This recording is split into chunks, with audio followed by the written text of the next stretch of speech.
लोया इना कैरा यामना खुनबा नुंगाइबा इमुंगी मचानी मपादी लेखिद्रे ममा का मखोय अनि इमदुदा लेरमी ममा गवर्नमेंट की ओजानी लोया की ममा मतम की चटनबी खंगी ममा की मम्मी इबेमल कवे लोया ममा ना हाइबदा इले ममा ने यादबा थबक अमत तौदे लोया बुसु ममा ना याम लूना तौरमी इबेमल मचाबु कईदा सोइखिगदे गायना याम कुपना सेनजे लोया हौजिक कॉलेज लोयरे कंप्यूटर की थबक अमा फंगले ममा ना माबु IAS ऑफिसर ओहेनिंगबदगी लाइक मखा तमलमे लोया सु ममा की वा हेक्तोकलमदे लोया पैसा पाई हाइदुना साउथोकप करिसु लेरमदे ममा सु अदु मंगाई ममा नबसिंगने लोयाबु याम लूना खंजे सोमदा नमा नुक्सितोय यामना लाइरबा मचानी नुक्सितोय इंगाव ngौजे इचम चमजे मंगोंदा ओइजा ओइथकी वाखल लेते माना निंगजबा खंजबा लंबीदुदा महाक अदुम चचै कनागी सुवा लौदे नुक्सितोयगी ख्वाइदिगी नुक्सिजबा ननाव को नुपा अमा लेरमी ननावगा नुक्सितोयगा याम नुक्सिनरमी खंगौदना नुक्सितोयगा ननावगा मतम खरा लापनबा ताखि ननाव इम्फालदा लेबा मागी मामतोनगी मयुमदा ननावगी मपाना मचाबु युमदा थमलबदी ngauसिनै लाइकलासुदा थवाई चंगदे ममानबा कयागा कोइबा लांगबा चत्तुना लई हाइदुना मपाना मचाबु समर वेकेशन मनुंगसिदी नंगी मामतोनगी मनाक्ता लैरुरो हाइरके ननावसु वादो यानिंगलमदे नुक्सितोयबु उबा फंगलारोय खनबदा मा याम वाजकी अदुबु उपाय लेते मपाना हाइबनिना चटपताकी चटलमदायदा नुक्सितोयगा उनकी ननावना नुक्सितोयदा नुक्सितोय आई इम्फालदा मामतोनगी मनाक्ता मतम खरा लैरुबा तारे वा अदु ताबदा नुक्सितोय वाखल नुंगाइरमदे फना वाखल नुंगाइत्रबसु महाक ननावददी उत्ते ननावना कैदौरगे कैमता खुमद्रदि नुक्सितोय कैसु तौदे ननावना आई चटख्रनिना नुंगाइत्रिरो कैसु तौदेदा ननाव ए कैगे आई चतोरेना हरावरिरो नुपा तोपा कोहेरोगे काना तौनु तौनु आई सिजकिनी नुक्सितोय अदुमाय हाइनुबा आई कपनिंगेबा नंग उररोय खनबेनी आइना नुंगाइत्रिजे अदुबु आई नुंगाइतबसे उतलदी नंग आइगी नाक्तगी चटपा ngamloi अदुना आइना उत्तबनी नंगबु उररोय खनबदा थमोइसिना हेना यामना वाजे अदुबु आई कैसु खंदेदा नुमित कुन्नी खक्तबु अदो आदा लेरगा ngauसिनगनुको इम्फाल नुपी मयामदो उरगा मसक फजबी मयामदो उरगा इबु अमु काउखिनी ननाव ए आइदी कैदौबगी नंगबु काउदुबा इम्फाल नुबी मयामदैसु नंगने हेले फजबा असुक नुंसिबा असुक फजबा नंगबु आइना कमाइना काउदुइनो आइना कनामु येंगुदुइनो नंगोंदगी हेना फजबा लैते आइदी नुक्सितोय हुम हाइरा लैथोके चुमद्रो आइना हाइजे अदो थेंगनी चटनबा तौगेरगे नुक्सितोय होय असि हाइदुना नुंगाइतेना खुमले नुक्सितोयदी ननावगी मनाक्ता अदुम लैनिंगी ननावना थेंगे हाइबदुदा मासु चटलो हाइरके ननाव चटलमदायदा अमता पेना येंगजगे हाइरके नुक्सितोयसु येंगले अदुगा नुक्सितोयना ननावबु चेतना कोनसेली दा आइबु थादोकपिगनुको असि हाइरगा ननावसु थादोय नुक्सितोय खंगौदना मिटलुदगी पिरंग इहौरई ननाव नुक्सितोयगी तारकलिबा पीदुबु मखुतना तैतोकपिगी अदुगा ननाव चटलेगे हाइदुना बिदाय पिरगा चटखिरमे ननावना चटखिबदु नुक्सितोय येंगदुना लेहौ मागी ममितना उरिबा मखै येंगदुना ले नुमित अदो असुमना हौख्रे ꯃꯊꯪꯒꯤ ꯅꯨꯃꯤꯠꯇ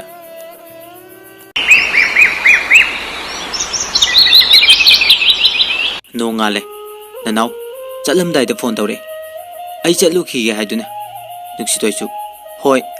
ꯐꯖꯅ ꯆꯠꯂꯨꯔꯣ ꯉꯥꯎꯁꯤꯟꯅꯒꯅꯨ ꯅꯅꯥꯎ ꯍꯣꯏ ꯑꯁꯤ ꯍꯥꯏꯔꯒ ꯃꯈꯣꯏ ꯑꯅꯤ ꯋꯥꯔꯤ ꯉꯥꯏꯍꯥꯛ ꯁꯥꯟꯅꯔꯕ ꯃꯇꯨꯡ ꯐꯣꯟ ꯑꯗꯨ ꯊꯝꯈ꯭ꯔꯦ ꯑꯗꯨꯒꯤ ꯃꯇꯨꯡ ꯃꯇꯝ ꯈꯔ ꯍꯧꯈ꯭ꯔꯦ ꯅꯅꯥꯎꯒ ꯅꯨꯡꯁꯤꯇꯣꯏꯒ ꯃꯇꯝ ꯈꯔ ꯂꯥꯞꯅꯈꯤꯕꯗꯨꯅ ꯅꯅꯥꯎꯗꯤ ꯅꯨꯡꯁꯤꯇꯣꯏꯕꯨ ꯀꯌꯥ ꯊꯋꯥ ꯁꯥꯔꯝꯗꯦ ꯃꯥꯅ ꯏꯝꯐꯥꯜꯗ ꯂꯩꯈꯤꯕꯗꯒꯤ ꯅꯣꯡꯃꯇꯁꯨ ꯐꯣꯟ ꯇꯧꯔꯛꯈꯤꯗꯦ ꯅꯨꯡꯁꯤꯇꯣꯏ ꯐꯣꯟ ꯄꯥꯏꯕ ꯌꯥꯗꯕꯩ ꯑꯣꯏꯔꯝꯒꯅꯤ ꯍꯥꯏꯗꯨꯅ ꯃꯥꯒꯤ ꯄꯥꯎ ꯐꯥꯎꯔꯛꯄ ꯉꯥꯏꯈꯤ ꯑꯗꯨꯕꯨ ꯇꯧꯔꯛꯈꯤꯗꯦ ꯅꯣꯡꯃ ꯏꯈꯪ ꯈꯪꯍꯧꯗꯅ ꯅꯨꯡꯁꯤꯇꯣꯏꯅ ꯆꯤꯡꯌꯥꯗ ꯃꯇꯣꯝꯗ ꯏꯁꯤꯡ ꯁꯣꯛꯇꯨꯅ ꯂꯩꯔꯝꯃꯤ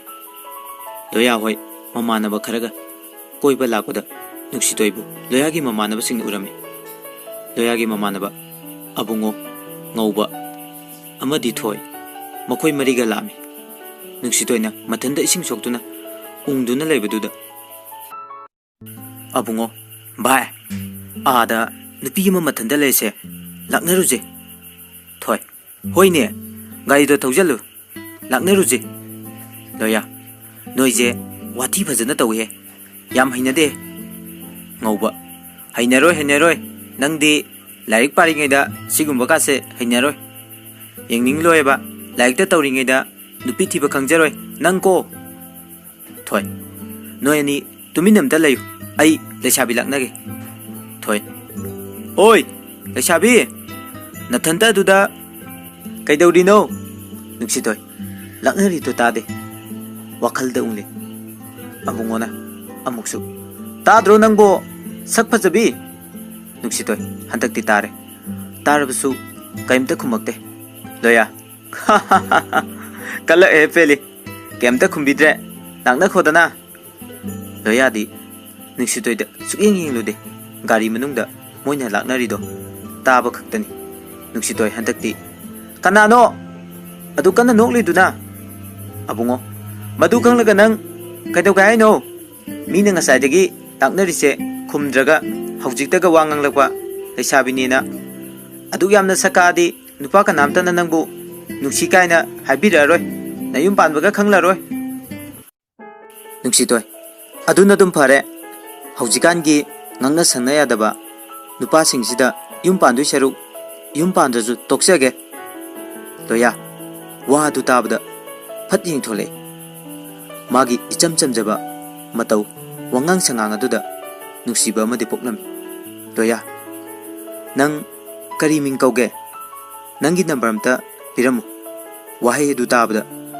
ꯂꯣꯌꯥꯒꯤ ꯃꯃꯥꯟꯅꯕꯁꯤꯡ ꯉꯛꯂꯝꯃꯤ ꯑꯁꯨꯛ ꯀꯨꯏꯕꯁꯦ ꯅꯨꯄꯤ ꯑꯃꯠꯇꯗ ꯍꯟꯅ ꯌꯦꯡꯂꯨꯗꯦ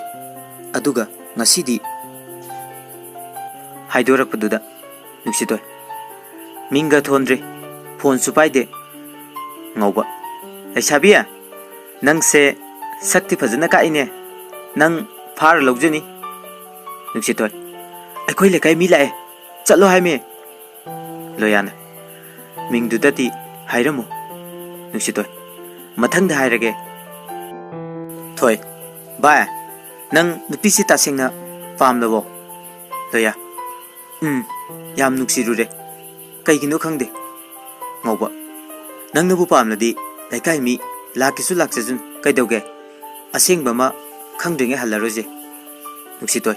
ꯏꯁꯤꯡꯗꯨ ꯄꯥꯏꯔꯒ ꯆꯠꯄ ꯍꯧꯏ ꯊꯣꯏꯅ ꯂꯩꯁꯥꯕꯤ ꯅꯪ ꯄꯥꯄꯨꯅꯤꯀꯣ ꯃꯤꯒꯤ ꯊꯃꯣꯏ ꯃꯁꯛ ꯈꯪꯗꯕ ꯇꯧꯖꯁꯅꯨ ꯅꯨꯡꯁꯤꯇꯣꯏ ꯀꯅꯥꯅꯣ ꯑꯩꯒ ꯈꯪꯅꯔꯤꯕ ꯅꯨꯄꯥꯗꯣ ꯌꯦꯡꯒꯦ ꯊꯣꯏ ꯌꯦꯡꯍꯜꯂꯣꯏ ꯅꯝꯕꯔ ꯄꯤꯌꯨꯗꯤ ꯌꯥꯗꯅ ꯂꯣꯌꯥ ꯏꯆꯟ ꯅꯪ ꯅꯕꯨꯛ ꯐꯠꯇ ꯇꯧꯅꯨ ꯑꯩ ꯅꯪꯕꯨ ꯅꯨꯡꯁꯤꯔꯨꯔꯦ ꯏꯕꯥꯅꯤ ꯀꯣꯏꯅꯔꯁꯦ ꯅꯝꯕꯔ ꯑꯝꯇ ꯄꯤꯔꯝꯃꯨ ꯅꯨꯡꯁꯤꯇꯣꯏ ꯃꯊꯪꯗ ꯄꯤꯔꯒꯦ ꯌꯨꯝ ꯌꯧꯗꯣꯔꯦ ꯕꯕꯥꯅ ꯎꯔꯗꯤ ꯑꯩ ꯐꯨꯔꯅꯤ ꯂꯣꯌꯥ ꯅꯝꯕꯔ ꯄꯤꯗ꯭ꯔꯤꯈꯩ ꯆꯠꯂꯣꯏ ꯅꯨꯡꯁꯤꯇꯣꯏ ꯑꯩꯗꯤ ꯐꯣꯟ ꯄꯥꯏꯗꯦ ꯍꯥꯏꯕꯅꯦ ꯅꯣꯏꯅ ꯄꯤꯗ ꯌꯥꯗꯦ ꯍꯥꯏꯔꯒꯗꯤ ꯅꯪꯒꯤ ꯑꯣꯏꯅ ꯄꯤꯔꯝꯃꯨ ꯑꯩ ꯐꯣꯟ ꯄꯥꯏꯕ ꯀꯥꯟꯗ ꯇꯧꯔꯛꯀꯦ ꯂꯣꯌꯥ ꯅꯝꯕꯔ ꯏꯔꯒ ꯄꯤꯔꯝꯃꯤ ꯐꯣꯟꯗꯤ ꯇꯧꯔꯛꯎꯀꯣ ꯍꯥꯏꯔꯒ ꯆꯠꯈꯤ ꯅꯨꯡꯁꯤꯇꯣꯏ ꯁꯛꯁꯤꯡꯁꯤꯒ ꯀꯔꯤꯅꯣ ꯏꯀꯥꯏꯕ ꯌꯥꯝ ꯈꯪꯗꯦ ꯑꯁꯤ ꯍꯥꯏꯔꯒ ꯅꯝꯕꯔꯗꯨ ꯂꯪꯊꯣꯛꯑꯝꯃꯤ꯫ ꯅꯨꯡꯁꯤꯊꯣꯏꯅ ꯂꯣꯌꯥꯕꯨ ꯀꯔꯤꯁꯨ ꯈꯟꯖꯜꯂꯨꯗꯦ꯫ ꯃꯇꯝ ꯄꯨꯝꯅꯃꯛꯇ ꯅꯅꯥꯎꯒꯤ ꯋꯥꯈꯜꯗ ꯈꯟꯈꯤ꯫ ꯅꯅꯥꯎꯗꯤ ꯅꯨꯡꯁꯤꯊꯣꯏꯕꯨ ꯊꯣꯏꯅ ꯈꯟꯕꯤꯔꯛꯇ꯭ꯔꯦ꯫ ꯅꯨꯡꯁꯤꯊꯣꯏ ꯅꯅꯥꯎꯒ ꯌꯨꯝ ꯄꯥꯟꯕꯒꯤ ꯋꯥꯐꯝ ꯐꯥꯎꯕ ꯂꯦꯞꯅꯈꯤ꯫ ꯅꯨꯡꯁꯤꯊꯣꯏꯅ 12 ꯂꯣꯏꯕꯒ ꯆꯦꯅꯤ ꯍꯥꯏꯅ ꯃꯈꯣꯏ ꯑꯅꯤ ꯌꯥꯅꯈꯤ꯫ ꯅꯨꯡꯁꯤꯊꯣꯏ ꯃꯊꯪ ꯅꯤꯡꯁꯤꯡꯂꯛꯈꯤ꯫ ꯅꯅꯥꯎꯅ ꯅꯨꯡꯁꯤꯊꯣꯏꯕꯨ ꯌꯥꯝ ꯅꯨꯡꯁꯤꯖꯈꯤ꯫ ꯃꯇꯝ ꯄꯨꯝꯅꯃꯛꯇ ꯅꯅꯥꯎꯅ ꯅꯨꯡꯁꯤꯊꯣꯏꯒꯤꯗꯃꯛ ꯋꯥꯖꯈꯤ꯫ ꯅꯅꯥꯎꯒ ꯅꯨꯡꯁꯤꯊꯣꯏꯒ ꯐꯣꯟꯗ ꯋꯥꯔꯤ ꯁꯥꯟꯅꯈꯤꯕꯗꯨ ꯅꯨꯡꯁꯤꯊꯣꯏꯅ ꯅꯤꯡꯁꯤꯡꯂꯛꯑꯝꯃꯤ꯫ ꯅꯅꯥꯎ, ꯅꯨꯡꯁꯤꯕꯤ, ꯀꯩꯗꯧꯔꯤꯒꯦ? ꯅꯨꯡꯁꯤꯊꯣꯏ ꯀꯩꯁꯨ ꯇꯧꯗꯦ, ꯁꯨꯝ ꯐꯝꯂꯤ꯫ ꯅꯅꯥꯎ, ꯑꯩꯁꯨ ꯂꯥꯛꯀꯦ꯫ ꯅꯨꯡꯁꯤꯊꯣꯏ ꯂꯥꯛꯄꯤꯌꯨ ꯍꯥꯏꯗꯦ꯫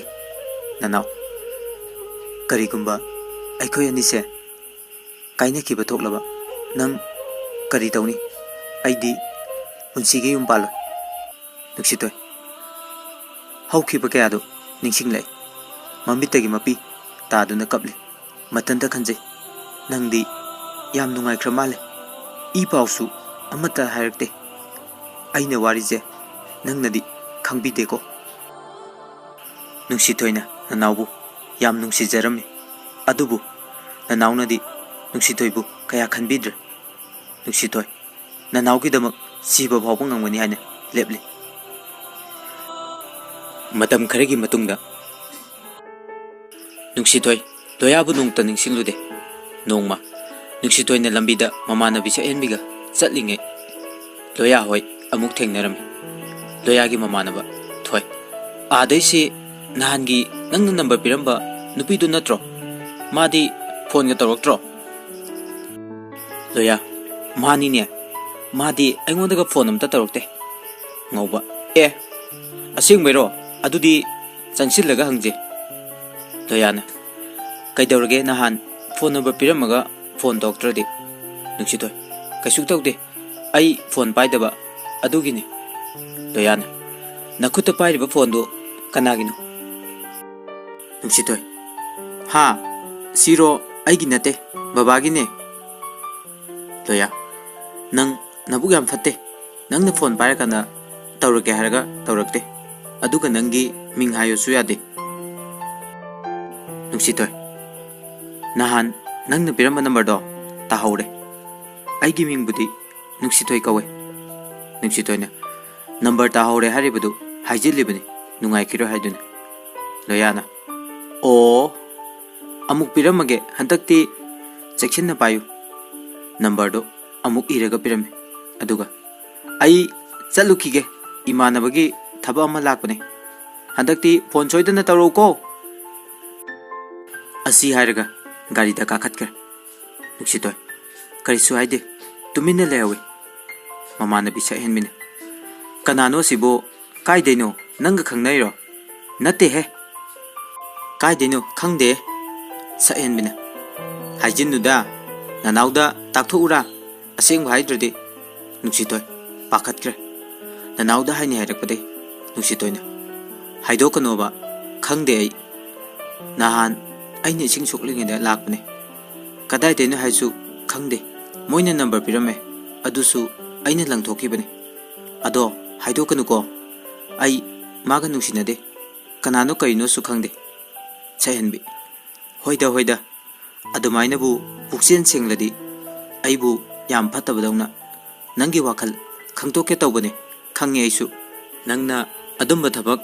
ꯇꯧꯔꯝꯂꯣꯏ ꯍꯥꯏꯕ, ꯏꯇꯥ ꯅꯨꯡꯁꯤꯕꯤ꯫ ꯅꯨꯃꯤꯠꯇꯨꯃ ꯑꯁꯨꯝꯅ ꯍꯧꯈ꯭ꯔꯦ꯫ ꯅꯨꯡꯁꯤꯊꯣꯏ ꯅꯝꯕꯔꯗꯨ ꯄꯨꯔꯛꯂꯁꯨ ꯅꯣꯡꯃꯇ ꯐꯣꯟ ꯇꯧꯒꯦ ꯈꯟꯈꯤꯗꯦ꯫ ꯃꯍꯥꯛꯅ ꯅꯤꯡꯁꯤꯡꯂꯛꯏ, ꯅꯅꯥꯎꯒ ꯃꯈꯣꯏ ꯑꯅꯤ ꯃꯈꯣꯏꯒꯤ ꯂꯝꯄꯥꯛ ꯀꯌꯥꯗ ꯎꯅꯈꯤꯕꯗꯣ꯫ ꯅꯅꯥꯎ, ꯍꯣꯏ, ꯀꯗꯥꯏ ꯆꯠꯂꯨꯏꯅꯣ? ꯅꯨꯡꯁꯤꯊꯣꯏ, ꯑꯁꯤꯗ ꯆꯠꯂꯨꯕꯅꯦ, ꯅꯪꯗꯤ ꯀꯗꯥꯏ ꯆꯠꯂꯨꯏꯕ? ꯅꯅꯥꯎ, ꯍꯌꯦꯡ ꯑꯩ ꯄꯨꯡ 1ꯗ ꯂꯥꯛꯀꯅꯤ, ꯊꯣꯛꯂꯛꯑꯣ, ꯉꯁꯤꯗꯤ ꯊꯦꯡꯉꯦ, ꯆꯠꯂꯒꯦ꯫ ꯍꯣꯏ꯫ ꯑꯁꯤ ꯍꯥꯏꯔꯒ ꯌꯨꯝꯗ ꯆꯪꯂꯛꯏ꯫ ꯅꯅꯥꯎꯅ ꯅꯨꯡꯁꯤꯊꯣꯏꯕꯨ ꯃꯥꯒꯤ ꯑꯣꯏꯖꯒꯦ ꯈꯟꯖꯈꯤ꯫ ꯅꯅꯥꯎꯅ ꯅꯨꯡꯁꯤꯊꯣꯏ ꯊꯣꯛꯂꯛꯄ ꯉꯥꯏꯗꯨꯅ ꯂꯩꯔꯝꯃꯤ꯫ ꯅꯨꯡꯁꯤꯊꯣꯏ ꯄꯥꯛꯅ ꯊꯣꯛꯂꯛꯇꯦ, ꯊꯦꯡꯂꯀꯥꯟꯗ ꯃꯊꯟꯇ ꯊꯣꯛꯂꯛꯏ꯫ ꯅꯅꯥꯎ, पुंग अमदा उनजे हारगा अदुक थेंगना थोकलाइजे कईगिनो नुसितोय बाबा लाइबिगिने थोलकपा फरक ता तौबने ननाव ngasidi aigi nupi che yam phajai नुसितोय aigi nupi kaina mi usitaba asi harga kinna thilame nanaw नुसितोय nang ai nuksibra nungsi adudi nuksiradi aingonda munna mukta yenglo नुसितोय talle nanawna nungsi harga aingonda yengba fawo ngamdaba yai yai नुसितोय मथंग दे येंगे अदुदी अखोइदा चलजे नुसितोयने अंगांग याम ओइरी खरा लेरगा चचे ननाव नुसिबी नंगसे अइगी थवाइनी अइना नंगी हक्सांग अखोइनीदी कैदुनुंगदा काइनेरो थवाइगा हक्सांगा काइनेबा यादबगुम असेंग बेरो नंग अइगी दमक पुंसिगी लेपिबा ngamgadra ननाव ngamgani aina hinglibase nangi damaktani nuksibi makhoi ani asuki matik nuksine makhoi ani gi nuksinaba akhang mamina kalakne nanaw nuksitoi bulawni haina lepseramado hujikti nupi atopa koikre hariba pawasi nuksitoi gi mamanabina nuksitoi da tamlakpadagi nuksitoi su tarami pawu dabda nuksitoi yam sauki kapsu yamna kapki नुसितोय school head हलकपगा phone तौरमी ननावदा दानाव नंग नुपी अतोपा कोई हाइना पाउ ताई चुमरा ननाव कोइरगा कैदौरगे वासी ताबदा नुसितोय कपसकी वा अमता हाइदना फोन अदु अदुम थमले नुसितोय यामना कपसकी अहिंग कयासु तुमखिदे मतम पुमनमक्ता कपतुने लेंजकी नुसितोयने पावदो मागी ममानबी सिंगदा तमलमी नुसितोयगी ममानबा सिंगना निसितोयगी मतवदो येंगबा ngamlamde ममानबी लेमिना ननावदो मेसेज थारमे नंग याम फत्तबा मिने नुसितोयने नंगबु कयाम नुसिजे खंगदबरा ननावना ओंथोगा मादी पुकचेल याम पी अयाम हैनदे लेंबी मेसेज खरा थारमलगा अदुम थाकिद्रे ननावदी नुसितोय नतबा नुपी अतोपा कोइनदुना नुंगाइना लेख्रे नुसितोयबु नोंगता निसिंगलुद्रे नुसितोयदी ननावना महाकबु नुसिबिरकिनी हाइदुना ngaiduna lerami mahaknadi thamoi singna nusiroi adubu nanawnadi nusitoybu miraibire somdana loya nusitoyna kemta haraktabada makhoini ahanba thengnakiba mafamduda laame mafamduda nusitoy amuksu phamlaga lerami loyana hi asi haiduna kaw nusitoy nanaw kainebagi maichakna ngauduna leringida loyana kawba tahodre loya changsillaga amuksu nusitoy de kawrami nusitoy tahata khangi kai haige loya nusitoy kapi haiba khangi loyana kai tawrage haksang ngamdrabo kaisu tawde aina phone tawra haibududi nang adum tawrte ko nusitoy ai nangbu thamoi sengna nungsi nusitoy thamoi sukna kapnok tawre nungsiba karamba mongi nungsiba no loya nusitoy nang kai tawrage hairo nusitoy kaisu tawde asi haramaga kaptuna chensinki loya mathai yamna nungai hodre mayum yora phawda nusitoy ne lehoriba mongduda tingnaba ma adum legi ahing phawba tumba yakide nanaw mayumda halami makhoi mayam school karami somdana nanaw nusitoy gi mamanabi lanchenbi ko bomada propose torami pawadu magi barup singna nusitoy da tamlami rahul bye nang paw matarbo nusitoy kari pawno nakandagi mahesna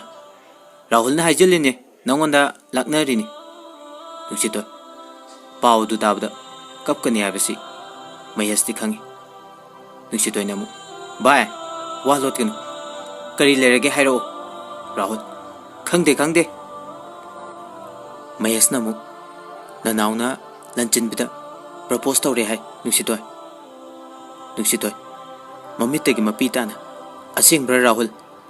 महेशना हाइरिबा पाउसे Rahul माने असेंबनी लंचेनबी नंगसी मखेन याम लांगिसे अदुगिनी तासेंबदी लंचेनबी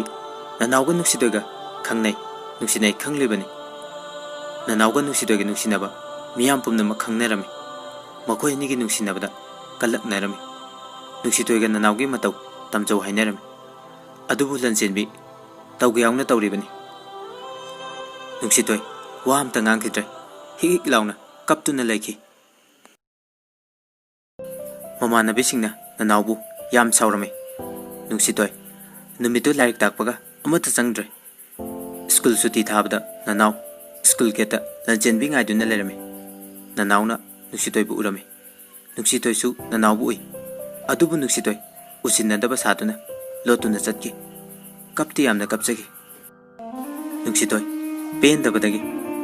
आई ननावबु नुसिदे मा दिसाने थमोय पांदबा मिनुसि खंगदबनी हाइकी ममानबसिंगी ममांगदा हाइजबगी वानी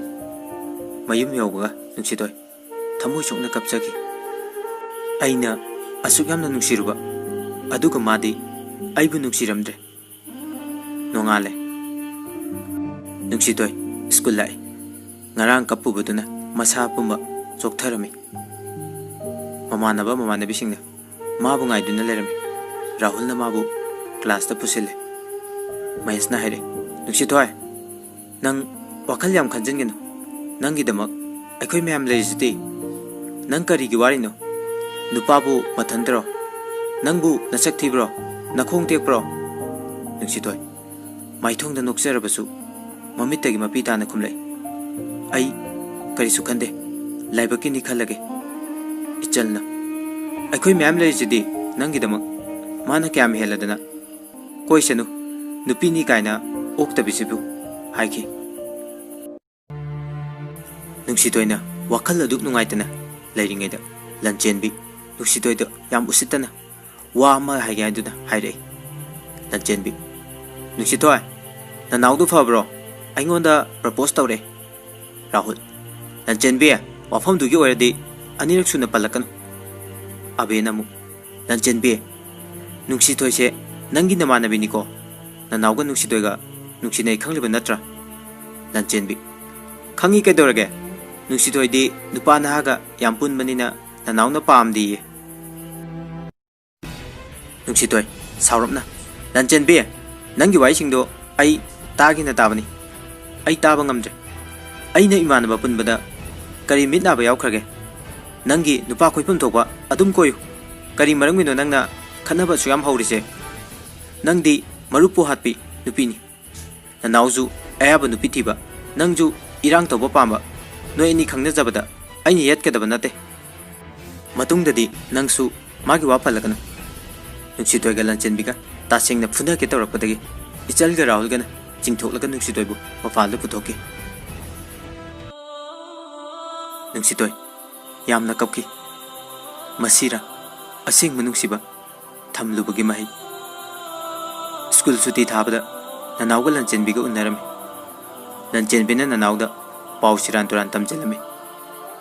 ननाव नुंसितोय थोलकपा ngairami नुंसितोय थोलकपा उबदा ननावना अमता ngaiko राहुलना खुमी ngaइबे यारोय मा कनानो खंगदेये ननावना नना पंग्रो अइना हाइजे ताद्रो नंग नुंसितोय करी अमु वालगे ओतकदबा करी पेंदबा लेगे हाइना मथमोय सुकना खुमलै ननाव नोय class की लंचेनबिदो अइना कोइरे नंग अइबु कावरो हाइरके नुंसितोय मदु ताबदा खामबा याददुना कपलै असुकुइना नुंसिनरपा अइबु मिराइबा ngamlabako mathanda mathamoida khanjaki Mahesh हाइगदबा लोरबो लोरदि चटलगे मतुंगदा अमु हना यत्पिरकनु ननाव नंग मागी कना ओइरिगे महेश मधु हंगलिबा नंग कनानो nanaw amadi Mahesh funage tawre talaktuda nungsitoidi tarang amada chatlubana lambida mathong marang khangdana chatpadagi gari na khangawdana thomjelame gari brake phapagi makhol ama tabduda khanabadu leplaga yengthokloi adubu nuksitoi laimaida taduna leramle ichal Mahesh Rahul chansinduna nuksitoi bu laukhali tanjadu loya su gari thoduna lambi da lami loyana nuksitoi bu khanglakpadagi loya ge gari da haptuna mamanabi singduga hospital da chamini minungsi leitrabana naw mangumba thodok adu mangla lamada itaw tawki matam kuina nungsinarapwa orubana mathamoidede chaina kharade poklami adubu kaya thausarude mafamdudagi mahak mayumda chatki somdana loya thodok asi karamna thokibano Mahesh wari si yam changle kona matang chabada hairage warubinu ichal nuksitoi se yumda puthaba yarni hai puthakrasi nuksitoi wakhal tarakoda loyabu ingangak na hangle nangdi matau karamna mafam asida loya kona hairage loyana nuksitoi gi number laukre nuksitoi di loyabu nuksiba ngamdre madi nanawgi wakhalda angawbi oire loyana nuksitoi budi thamoi sengna nuksirure loyana tanja yinglaga nuksitoi da harami nuksitoi ai nang bu thamoi sengna nuksi nang ai bu mirai bi kanuko nuksitoi wahai adu magi mamanabi singda amuk tamlai mamanabi singna ya thokro ai ne insil makoi na man badagi masu ya thokre nuksitoi mayimda puthakre loyadi haraubuna loirame mamanaba singda phone tawduna wari singdo tamlame bai nuksitoi ne aibu nuksibire asi haiduna yam harau jarami mamanaba gaina adudi bai nang hawo makongo loyana hoi lao nungaiba phongtokse asumna loya amadi magi marup singa nungaiba phongtok mindarami matam kharagi matung nuksitoi loya ga khangnaba thama muk surakle adubu nuksitoi di kaina kibana nawbu nongmuta kawpa leite adubu phana haija sabani nuksitoi ne loya bu kharam makai di nuksirakle loya gi icham chamjaba mataududa loyana nuksitoi ibani luhongase nuksitoi kai dino ai angang yam oiriko loya nangi likka kudokwa saba horabani nongma chatlaga lauruse nuksitoi kaige saruriba ikai jecho loya kaigi ikai riba laudaba yaro haisini nuksitoi hayeng noida mo oira kanda piro aduda sige loya mama haina balahange aduga isu thabaki changlani aduga nangsu laik makha tamtharam ngausin naganu nuksitoi loya bu khare din nuksirami adubu loya sumagum ningba kaigadra khanduna loya na haribudu hoi haike nuksitoi mana nuksibadi subnatagi nanaw khaktani nanaw kaine rabada nuksitoi mayum palaroi khankrabani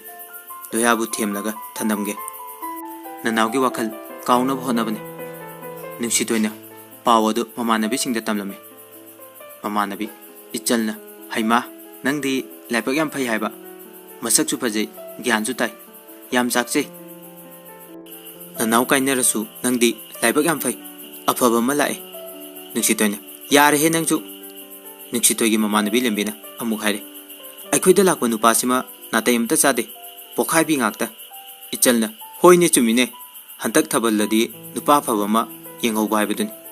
nuksitoina ho koyo nupa je mamaidaga ai nupa phabani kaina tharga thamma jalo ichalna hoine asi harga punna nokmine somdana nanawga lanchinbiga kainare adusu lanchinbina achauram pambadagi nanaw mirairaga atopa nupa ama koirami nanaw ningbe amna kairami nanaw pendabana yu thaglami nuksitoigi mafamda mana tawkiba mayamdo sum ningsinglaga ꯅꯨꯡꯁꯤꯊꯣꯏꯅ ꯂꯥꯛꯀꯗꯕ ꯂꯝꯕꯤꯗ ꯃꯍꯥꯛ ꯉꯥꯏꯗꯨꯅ ꯂꯩꯔꯝꯃꯤ꯫ ꯂꯣꯌꯥꯅ ꯅꯨꯡꯁꯤꯊꯣꯏꯕꯨ school ꯆꯠꯄ, tuition ꯆꯠꯄ, ꯊꯕꯛ ꯑꯃ ꯆꯠꯄꯗ ꯑꯗꯨꯝ ꯁꯦꯟꯅꯖꯩ꯫ ꯅꯨꯡꯁꯤꯊꯣꯏꯕꯨ ꯃꯥꯒꯤꯗꯃꯛꯅꯤ ꯈꯜꯂꯒ ꯅꯨꯡꯁꯤꯕꯤ꯫ ꯅꯨꯡꯁꯤꯊꯣꯏꯒꯤꯗꯃꯛ ꯌꯥꯝꯅ ꯋꯥꯕꯤꯔꯝꯃꯤ꯫ ꯅꯨꯡꯁꯤꯊꯣꯏ ꯂꯣꯌꯥꯅ ꯒꯥꯔꯤꯗ ꯁ꯭ꯀꯨꯜ ꯊꯤꯜꯂꯛꯑꯝꯃꯤ꯫ ꯂꯣꯌꯥ, ꯁ꯭ꯀꯨꯜ ꯌꯧꯔꯕꯅꯤꯅ ꯂꯩꯍꯧꯔꯣ, ꯍꯣꯔꯦꯟ ꯁꯨꯇꯤ ꯊꯥꯔꯀꯥꯟꯗ ꯉꯥꯏꯔꯝꯃꯒꯦ, ꯕꯥꯏ꯫ ꯅꯨꯡꯁꯤꯊꯣꯏ: ꯍꯣꯏ꯫ ꯂꯣꯌꯥ ꯒꯥꯔꯤ ꯃꯃꯥꯏ ꯂꯩꯊꯣꯛꯇꯨꯅ ꯆꯠꯈꯤ꯫ ꯃꯈꯣꯏ ꯑꯅꯤꯒꯤ ꯃꯇꯧꯗꯣ ꯅꯅꯥꯎꯅ ꯎꯈꯤ꯫ ꯅꯨꯡꯁꯤꯊꯣꯏꯅ ꯑꯣꯟꯊꯣꯔꯛꯄꯗ ꯅꯅꯥꯎꯕꯨ ꯎꯏ꯫ ꯅꯨꯡꯁꯤꯊꯣꯏ ꯃꯃꯤꯠꯇꯒꯤ ꯃꯄꯤ ꯇꯥꯖꯩ, ꯑꯗꯨꯕꯨ ꯀꯧꯖꯕꯗꯤ ꯉꯝꯂꯝꯗꯦ, ꯂꯩꯊꯣꯛꯇꯨꯅ ꯆꯠꯂꯝꯃꯤ꯫ ꯋꯥꯈꯜꯗꯗꯤ ꯈꯟꯖꯩ, ꯅꯪꯅ ꯑꯩꯕꯨ ꯃꯤꯔꯥꯏꯔꯝꯗ꯭ꯔꯕ ꯑꯩꯅ ꯅꯪꯕꯨ ꯀꯧꯖꯕ ꯉꯝꯂꯝꯒꯅꯤꯀꯣ꯫ ꯑꯗꯨꯕꯨ ꯑꯩ ꯅꯪꯕꯨ ꯑꯗꯨꯝ ꯅꯨꯡꯁꯤꯔꯤ꯫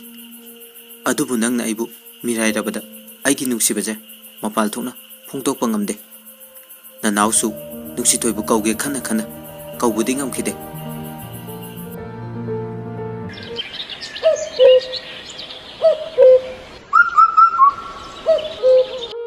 ꯂꯣꯌꯥꯒꯤ ꯃꯃꯥꯅ ꯅꯨꯡꯁꯤꯊꯣꯏꯒꯤ ꯏꯃꯨꯡ ꯃꯅꯨꯡ ꯄꯨꯂꯞ ꯈꯪꯂꯝꯃꯤ꯫ ꯃꯊꯪꯒꯤ ꯅꯨꯃꯤꯠꯇ ꯂꯣꯌꯥꯒꯤ ꯃꯃꯥ ꯅꯨꯡꯁꯤꯊꯣꯏꯕꯨ ꯍꯥꯏꯕ ꯂꯥꯛꯑꯝꯃꯤ꯫ ꯂꯣꯌꯥꯒꯤ ꯃꯃꯥ ꯏꯕꯦꯝꯃꯜ: ꯌꯨꯝꯁꯤꯕꯨ ꯃꯤ ꯀꯅꯥ ꯀꯅꯥ ꯂꯩꯒꯦ? ꯃꯤ ꯂꯥꯛꯏꯌꯦ, ꯃꯄꯥꯜꯗ ꯑꯝꯇ ꯊꯣꯛꯄꯤꯔꯣ꯫ ꯖꯃꯨꯅꯥ ꯊꯣꯛꯂꯛꯏ꯫ ꯊꯣꯛꯂꯛꯑꯦ ꯊꯣꯛꯂꯛꯑꯦ꯫ ꯀꯅꯥ? ꯖꯃꯨꯅꯥ ꯂꯥꯛꯂꯝꯂꯤꯕ ꯃꯑꯣꯡ ꯑꯗꯨꯗ ꯏꯪꯉꯪꯉꯛꯏ꯫ ꯏꯕꯦꯝꯃꯜ: ꯑꯩꯈꯣꯏ ꯏꯃꯧ ꯍꯥꯏꯒꯦꯅ ꯂꯥꯛꯂꯤꯕꯅꯤ꯫ ꯖꯃꯨꯅꯥꯅ: ꯃꯌꯥꯝ ꯆꯪꯂꯛꯑꯣ, ꯐꯝꯁꯤ꯫ ꯖꯃꯨꯅꯥ: ꯏꯕꯦꯝꯃ ꯑꯃꯨꯛꯇ ꯊꯣꯛꯂꯛꯑꯣ꯫ ꯅꯨꯡꯁꯤꯊꯣꯏ: ꯀꯔꯤ ꯍꯥꯏꯒꯦ ꯏꯃꯥ? ꯖꯃꯨꯅꯥꯅ: ꯏꯃꯥ ꯍꯣꯏ ꯂꯥꯛꯏ, ꯆꯥ ꯈꯔ ꯂꯣꯜꯂꯛꯎ꯫ ꯅꯨꯡꯁꯤꯊꯣꯏ: ꯍꯣꯏ ꯏꯃꯥ꯫ ꯖꯃꯨꯅꯥ: ꯑꯩꯒꯤ ꯏꯆꯥꯗꯤ ꯑꯉꯥꯡ ꯌꯥꯝ ꯑꯣꯏꯔꯤ, ꯌꯨꯝ ꯄꯥꯟꯕꯒꯤ ꯃꯇꯝ ꯌꯥꯝ ꯋꯥꯠꯂꯤ꯫ ꯏꯕꯦꯝꯃꯜ: ꯍꯧꯖꯤꯛ ꯍꯦꯛꯇ ꯇꯍꯥ ꯇꯍꯥ ꯍꯣꯡꯁꯤ ꯍꯥꯏꯕ ꯅꯠꯇꯦ꯫ ꯃꯥꯅ ꯂꯥꯏꯔꯤꯛ ꯇꯝꯅꯤꯡꯕ ꯃꯈꯩ ꯇꯝꯖꯁꯅꯨ, ꯑꯩꯈꯣꯏ ꯀꯔꯤꯁꯨ ꯍꯥꯏꯔꯣꯏ꯫ ꯑꯩꯒꯤ ꯏꯆꯥꯗꯨꯁꯨ ꯃꯄꯥꯟ ꯂꯝꯗ ꯑꯦꯛꯖꯥꯝ ꯊꯥꯕ ꯆꯠꯀꯗꯧꯔꯤꯕꯅꯤ꯫ ꯑꯗꯨꯅ ꯃꯥꯅ ꯆꯠꯈ꯭ꯔꯤꯉꯩꯗ ꯏꯃꯧꯗꯣ ꯑꯇꯣꯞꯄꯅ ꯍꯥꯟꯈꯤꯒꯗ꯭ꯔꯥ ꯍꯥꯏꯗꯨꯅ ꯑꯩꯅ ꯑꯣꯏꯅ ꯍꯥꯟꯅ ꯅꯤꯖꯔꯤꯕꯅꯤ꯫ ꯖꯃꯨꯅꯥ ꯑꯣꯟꯊꯣꯛ ꯑꯣꯟꯊꯣꯛꯄ ꯉꯥꯛꯇ ꯍꯦꯛ ꯍꯥꯏꯔꯗꯅ ꯏꯆꯦꯒꯤ ꯏꯆꯥ ꯅꯨꯄꯥꯗꯨꯕꯨ ꯑꯩꯒꯤ ꯏꯆꯥ ꯅꯨꯄꯤꯒ ꯈꯪꯅꯕꯤꯕ꯭ꯔꯣ? ꯑꯩꯒꯤ ꯏꯆꯥꯗꯤ ꯑꯉꯥꯡꯁꯨ ꯌꯥꯝ ꯑꯣꯏꯔꯤ, ꯏꯆꯦ ꯍꯣꯏꯒꯤ ꯏꯃꯨꯡꯗꯨꯗ ꯂꯩꯕꯗ ꯃꯇꯤꯛ ꯌꯥꯝ ꯆꯥꯗꯦ꯫ ꯏꯕꯦꯝꯃꯜ: ꯈꯪꯅꯕꯅꯤ, ꯑꯩꯒꯤ ꯏꯐꯝꯗꯗꯤ ꯃꯇꯤꯛ ꯆꯥꯕ ꯆꯥꯗꯕ ꯀꯩꯁꯨ ꯂꯩꯇꯦ꯫ ꯏꯆꯥ ꯅꯤꯉꯣꯜꯃꯛꯅꯤ ꯈꯟꯅ ꯂꯩꯃꯤꯟꯅꯒꯗꯧꯔꯤꯕꯅꯤ꯫ ꯖꯃꯨꯅꯥ: ꯏꯆꯦꯅꯕꯨ ꯑꯗꯨꯃꯥꯏ ꯍꯥꯏꯔꯗꯤ ꯄꯤꯊꯣꯛꯁꯤꯉꯥꯏꯗꯅ, ꯑꯗꯨꯕꯨ ꯍꯧꯖꯤꯛꯃꯛꯇꯤ ꯑꯉꯥꯡ ꯌꯥꯝ ꯑꯣꯏꯔꯤ, ꯑꯗꯨꯅ ꯃꯇꯝ ꯆꯥꯔꯀꯥꯟꯗ ꯍꯣꯡꯕꯤꯁꯤ꯫ ꯏꯆꯦꯒꯤ ꯏꯆꯥꯗꯨꯁꯨ ꯑꯦꯛꯖꯥꯝ ꯊꯥꯗꯣꯛꯍꯜꯂꯨꯔꯣ꯫ ꯅꯨꯡꯁꯤꯊꯣꯏ ꯆꯥ ꯄꯨꯊꯣꯔꯛꯏ꯫ ꯏꯃꯧꯁꯤꯗꯤ ꯑꯣꯟꯊꯣꯛꯅ ꯅꯨꯡꯁꯤꯈ꯭ꯔꯦꯗ, ꯆꯝꯅ ꯃꯔꯣꯜ ꯑꯃ ꯆꯝꯂꯤꯕ꯫ ꯏꯃꯥꯒꯤ ꯅꯥꯛꯇ ꯐꯝꯁꯤ ꯂꯥꯛꯑꯣ꯫ ꯅꯨꯡꯁꯤꯊꯣꯏ: ꯏꯃꯥ ꯌꯥꯔꯅꯤꯗ, ꯑꯩ ꯁꯤꯗ ꯁꯨꯝ ꯐꯝꯂꯒꯦ꯫ ꯏꯕꯦꯝꯃꯜ: ꯂꯥꯎꯅꯦ, ꯏꯃꯥꯒ ꯐꯝꯁꯤ ꯂꯥꯛꯑꯣ꯫ ꯑꯁꯨꯝꯅ ꯋꯥꯔꯤ ꯋꯥꯇꯥꯏ ꯉꯥꯏꯍꯥꯛ ꯁꯥꯟꯅꯔꯦ꯫ ꯋꯥꯔꯤ ꯂꯣꯏꯁꯤꯟꯅꯔꯕ ꯃꯇꯨꯡꯗ ꯆꯠꯂꯝꯗꯥꯏꯗ ꯅꯨꯡꯁꯤꯊꯣꯏꯒꯤ ꯑꯋꯥꯠ ꯑꯄꯥ ꯂꯩꯅꯧ ꯍꯥꯏꯗꯨꯅ ꯂꯨꯄꯥ 5,000 ꯄꯤꯔꯝꯃꯤ꯫ ꯅꯨꯡꯁꯤꯊꯣꯏꯅ ꯂꯧꯔꯔꯣꯏꯒꯦꯅ ꯌꯥꯝꯅ ꯍꯥꯏꯖꯩ, ꯑꯗꯨꯕꯨ ꯅꯝꯗꯅ ꯂꯧꯗꯕ ꯌꯥꯔꯣꯏ ꯍꯥꯏꯗꯨꯅ ꯄꯤꯁꯜꯂꯝꯃꯤ꯫ ꯏꯕꯦꯝꯃꯜꯅ ꯌꯨꯝ ꯍꯦꯛ ꯌꯧꯕꯒ ꯂꯣꯌꯥꯅ ꯍꯪꯂꯩ: ꯏꯃꯥ, ꯀꯃꯥꯏ ꯇꯧꯔꯒꯦ? ꯏꯕꯦꯝꯃꯜ ꯃꯆꯥꯕꯨ ꯂꯥꯛꯅꯒꯦ ꯈꯟꯗꯨꯅ ꯈꯨꯝꯂꯛꯏ꯫ ꯀꯗꯥꯏꯗꯕꯨ ꯆꯪꯉꯒ ꯀꯣꯏꯔꯨꯔꯤꯕ ꯅꯨꯄꯤꯅꯣ ꯍꯥ? ꯅꯪꯕꯣ ꯀꯣꯏꯅꯤꯡꯉꯥꯏ ꯅꯨꯄꯤꯒ ꯑꯝꯇ ꯂꯩꯇ꯭ꯔꯕꯣ? ꯌꯥꯔꯛꯇ꯭ꯔꯦ ꯌꯥꯔꯛꯇ꯭ꯔꯦ, ꯅꯨꯄꯤꯗꯨꯅ ꯑꯩꯕꯨ ꯌꯥꯝ ꯊꯤꯅ ꯉꯥꯡꯂꯛꯏ꯫ ꯂꯣꯌꯥ: ꯀꯩꯅꯣ ꯏꯃꯥ ꯅꯪꯅ ꯍꯥꯏꯗꯨꯕꯣ? ꯅꯨꯡꯁꯤꯊꯣꯏꯅꯕꯨ ꯑꯗꯨꯃꯥꯏꯅ ꯇꯧꯕ꯭ꯔꯅꯦ? ꯏꯕꯦꯝꯃꯜ: ꯃꯥꯅꯅꯤꯅꯦ ꯑꯩꯕꯨ ꯃꯤꯌꯥꯝ ꯃꯥꯡꯗ ꯉꯥꯡꯂꯛꯏꯁꯦ꯫ ꯂꯣꯌꯥ ꯁꯥꯎꯔꯒ: ꯐꯩ ꯐꯩ, ꯑꯗꯨꯃꯥꯏꯅ ꯇꯧꯔꯗꯤ ꯑꯩ ꯉꯁꯤꯃꯛ ꯃꯥꯕꯨ ꯐꯥꯔꯒ ꯌꯨꯝꯗ ꯄꯨꯔꯛꯀꯅꯤ ꯍꯥꯏꯔꯒ ꯒꯥꯔꯤ ꯁꯣ ꯂꯧꯕ ꯆꯪꯈꯤ꯫ ꯏꯕꯦꯝꯃꯜꯅ ꯃꯆꯥꯕꯨ ꯇꯥꯟꯅꯗꯨꯅ: ꯍꯩ, ꯏꯃꯥꯅ ꯂꯥꯛꯅꯕꯅꯤꯅꯦ, ꯑꯗꯨꯃꯥꯏꯅ ꯇꯧꯔꯗꯤ ꯁꯣꯏꯔꯦ, ꯋꯥ ꯂꯣꯏꯅꯔꯕꯅꯤ, ꯇꯍꯥ ꯇꯍꯥ ꯍꯦꯛꯇ ꯆꯦꯟ ꯆꯣꯡꯕ ꯌꯥꯔꯣꯏ꯫ ꯏꯃꯧꯗꯣ ꯑꯣꯟꯊꯣꯛꯅ ꯅꯨꯡꯁꯤꯈ꯭ꯔꯦ, ꯑꯩꯗꯤ ꯌꯥꯔꯛꯂꯔꯣꯏꯗ꯭ꯔꯥ ꯈꯟꯕꯅꯤ, ꯑꯗꯨꯕꯨ ꯃꯈꯣꯏꯒꯤ ꯏꯃꯨꯡꯗꯣ ꯌꯥꯝꯅ ꯆꯝꯕ ꯏꯃꯨꯡ ꯑꯣꯏꯔꯝꯃꯤ꯫ ꯅꯪꯁꯨ ꯊꯕꯛ ꯇꯧꯔꯒ ꯏꯃꯧꯗꯣ ꯂꯥꯏꯔꯤꯛ ꯇꯝꯕ ꯂꯣꯏꯁꯤꯜꯂꯒ ꯂꯨꯍꯣꯡꯕꯤꯔꯁꯤ ꯍꯥꯏꯅꯔꯕꯅꯤ꯫ ꯂꯣꯌꯥ ꯅꯣꯛꯂꯒ ꯒꯥꯔꯤꯗꯣ ꯊꯧꯗꯣꯛꯂꯒ ꯆꯠꯈꯤ꯫ ꯃꯃꯥꯟꯅꯕꯁꯤꯡꯗ ꯄꯥꯎ ꯑꯗꯨ ꯇꯝꯂꯝꯃꯤ꯫ ꯃꯃꯥꯟꯅꯕꯁꯤꯡꯗꯨꯁꯨ ꯍꯔꯥꯎꯕꯅ ꯂꯣꯏꯔꯦ꯫ ꯅꯨꯡꯁꯤꯊꯣꯏ ꯂꯣꯌꯥꯕꯨ ꯌꯥꯝꯅ ꯅꯨꯡꯁꯤꯔꯛꯂꯦ, ꯑꯗꯨꯕꯨ ꯂꯨꯍꯣꯡꯕꯩ ꯍꯥꯏꯅ ꯁꯤꯡꯅꯕ ꯂꯥꯛꯂꯕꯗ ꯋꯥꯈꯜ ꯅꯨꯡꯉꯥꯏꯔꯝꯗꯦ꯫ लोयाबु मागी ओइदौ लेरे खंगलबदा लोयाबु असुकी मतिक नुंसिरकले मथम ओइददि ननावबु उबो फंगलरोय खनबदा अमुकसु कप्पि ममानबिसिंगदा पाव अदु तमले मखोइसु यामना हराउरमी लोया नुंदांगदा नुंसितोयदा फोन तौरमी नुंसितोय फोन अदु पाइखले लोया कैदौरिगे नुंसितोय फमलिये लोया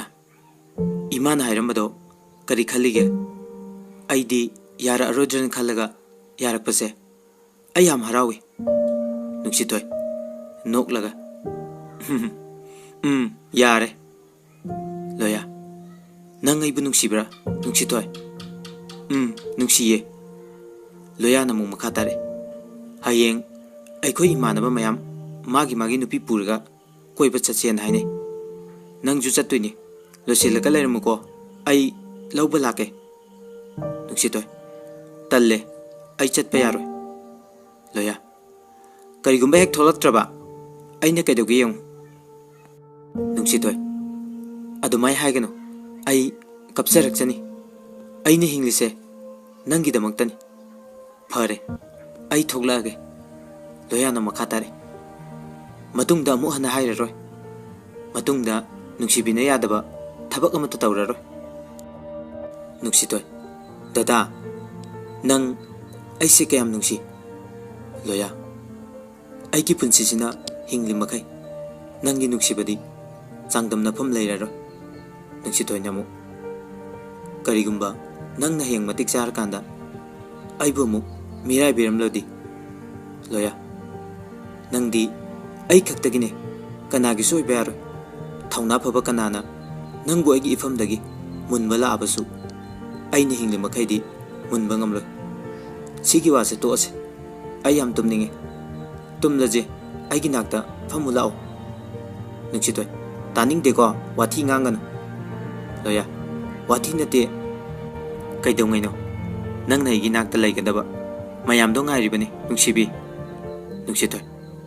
नोंमदी सोइतना लेरगदबनि अदुबो हुजिक्ति वाली अदो दादा नंग एग्जाम थारोइद्रो लोया चंगलनी नंग 12 एग्जाम डेट क्या दगिनो नुंसितोय कुइद्रे मथंग थागी डेट 12 दगिने लोया एग्जाम की लाइक कन्न पाउको नुंसितोय होय थेंगे दादा नंग सुतुमो आई सुतुमगे लोया अदुदी नुंसि अमुक्ता हाइरम नुंसितोय कोना हाइरगे लोया नुंसि हाइद्रबमखै आइदी तुमखिरोय नुंसितोय आइगी दादा नुंसिबा याम नुंसिये सि ओइरदि यारबो लोया इस नुंसिबना अदो तुमलगे हयेंगना लोइसलमुको होय दादा आई फोन थमगेको फोन अदो थमे नुंसितोयसु लोयाबु तासिंगना नुंसिरुरे लोयासु नुंसितोयबु थमोय सेंगना नुंसिजै मथंगी नुमिने लोया नुंसितोयगु उनरनि खनबदा याम हराउजरमी ममानबसिंगदुगा खंगनब नुपिसिंगजु लाए लोया नोय ngayak famlamo ai chalake asi haramlaga नुंसितोयबु लौबु लाए लोया नुंसितोयगी थोंगालदा नुंसितोयबु ngaiduna lei नुंसितोयदी फनेक अमा सेलगा याम चमना थोलै लोयाना याम मुन्ना यंगजरमी लोया ngana loisilmu hairaga asuk thengi jigaigino नुंसितोय इमाना थबक चटकिबा ngaiduna lebada thenglini लोया गाड़ी दा थोंग हांगतोय काखलो थेंगे चटलजे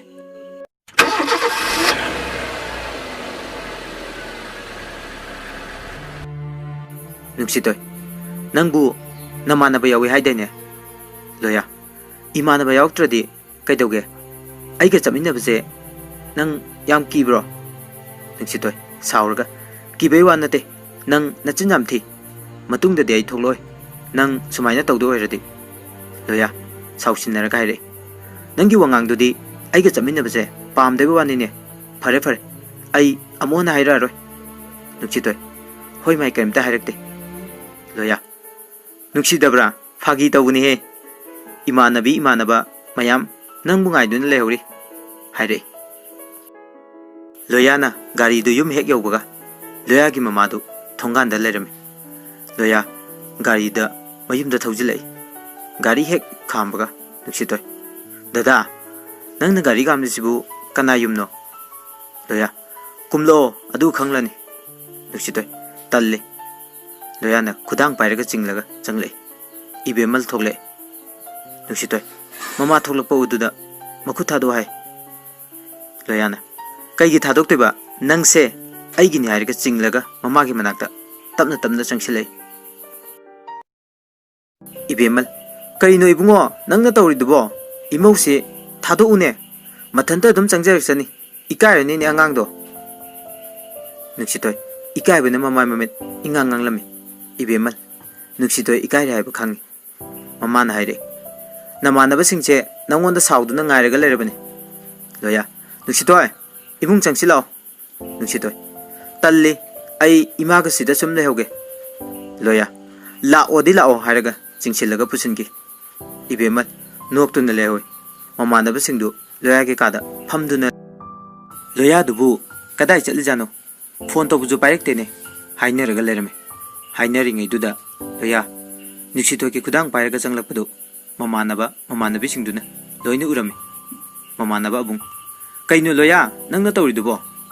Loya kaidawrage abunga khangnaba nupiduna Loya noi sayaido siro Loya au mane khangnau thoi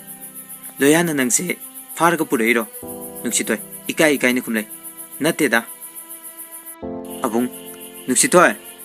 kaidawrage wa kaya ngangdridubo hainadrabo Loya marol thoklamlaroi aina dab khara tawrubani abungi nupi kaigi dab tawirino angang sida nuksitoy chahidi aikoina khara halamdau male ado iche kaugera ming kaugera apamba ma hekta kau Loya ming kau yaroi iche kaugadabani haidi nangdi am angangni nuksitoy kaimta haidi tumina leplaga lei Loya oi sida famulao talli nuksitoyna talli hairibadu leiramlubu nubi singdugi dress singdu hainadre nupa singduga famlaga leirambuda ikaikre ikairiju ikaina Loyana yadabadagi tapna changlaga fami Loyagi mamanabagi nupi amana nuksitoyda nangdi kai honarige Loyana kumai mangonda hangluno kuma aroi marul thola aroi hantak tuyap thadoini yam angang ni dudi nangna karomda hajilaga khangnaruriba kaino nupani kaino adu ngha phamlamu kuiroi angang thabak ma pige Loya nuksitoyda tapna lao hairam laga kitchen da changki abung chirol ga tongnai ko yade ko mi mchadi aikoi ga loina le hore nuksitoy kari haino amta hanglu chodana nuksitoy hoi hairaga chatki nuksitoy yamna di chatning labani abung hoisu nuoga le hawi Loya nang chalo lu lao hayengwai nang aikoi da le kanda imanaba singi seba tawduini aduna ngasidagi thabak tawbo hawro nuksitoy wa kaya nganglamdabadu Loya makoi ni tang leirakanda nganglei nang tawrisibu kaino haba nayum sida natradi pusinpham leitraba haba ai yam thu nayum da thinbiu ai yam ikaije Loya chado thuna lolo adu tha aga koiba chatladabani nuksitoy sauraga ai sungau yauroi noi chatlucho Loya nangdi kaidawle haudoiba nuksitoy yum chatkidoiba Loya sausinaraga o fare aduga nangna khangadaba ma ngasi koiba chatraba ngasi ai ge roiba numini asi haramlaga thoki nuksitoy chalon baloiraga puthore Loya su mayanga phamlaga lermi cha do piramlaga nuksitoy mapal da thoki Loya du nuksitoy chatkhraboy ningdana mapan da thokle aduga madi ibemalga wari sana dun lerami Loya na harami namong nupido chatkini ko ima imungda mayamga famse habeju yade asi haramlaga nooga changki abung Loya noi saise thabak yam faramdong male Loya thabak pudi yam phabane mana hanlina cha ising mana loi tawbani abunggi sai asiro haina singnai haido Loya mane ꯑꯩꯅ ꯃꯄꯥꯟꯂꯣꯝꯗ ꯂꯩꯔꯤꯀꯥꯟꯗ ꯃꯤꯅ ꯍꯥꯟꯈ꯭ꯔꯗꯤ ꯍꯥꯏꯗꯨꯅ ꯁꯤꯅ ꯐꯔꯦꯅ ꯈꯜꯂꯕ ꯌꯥꯏ ꯌꯥꯏ ꯅꯪꯒꯤ ꯋꯥꯈꯜꯗꯣ ꯇꯧꯒꯗꯕꯅꯤ ꯂꯣꯌꯥ ꯅꯣꯏꯒꯤꯗꯤ ꯋꯥꯈꯜ ꯂꯣꯏ ꯂꯦꯞꯅꯔꯕꯅꯤ ꯑꯩꯒꯤꯗꯤ ꯑꯉꯥꯡꯅꯤ ꯋꯥꯈꯜ ꯂꯦꯞꯄ ꯉꯝꯗ꯭ꯔꯤꯕꯅꯤ ꯑꯗꯨꯅ ꯁꯣꯏꯗꯣꯏꯅꯤꯅꯦ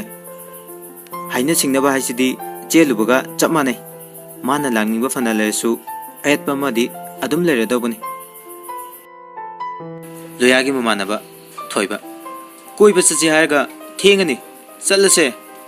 ꯂꯣꯌꯥ ꯍꯣꯏ ꯆꯠꯂꯁꯦ ꯅꯣꯏ ꯕꯨꯂꯦꯠ ꯑꯣꯏꯅ ꯄꯨꯔꯛꯄ꯭ꯔꯣ ꯑꯕꯨꯡ ꯄꯨꯔꯛꯑꯦ ꯑꯗꯣ ꯕꯨꯂꯦꯠꯇ ꯉꯥꯛꯇ ꯑꯣꯏꯅ ꯆꯠꯂꯁꯦ ꯂꯣꯌꯥ ꯑꯗꯣ ꯑꯩꯈꯣꯏ ꯁꯥꯏꯗꯤ ꯒꯥꯔꯤ ꯃꯆꯥꯗ ꯆꯠꯁꯤ ꯍꯥꯏꯕꯗ ꯌꯥꯗꯧ ꯃꯥꯟꯗꯦꯗ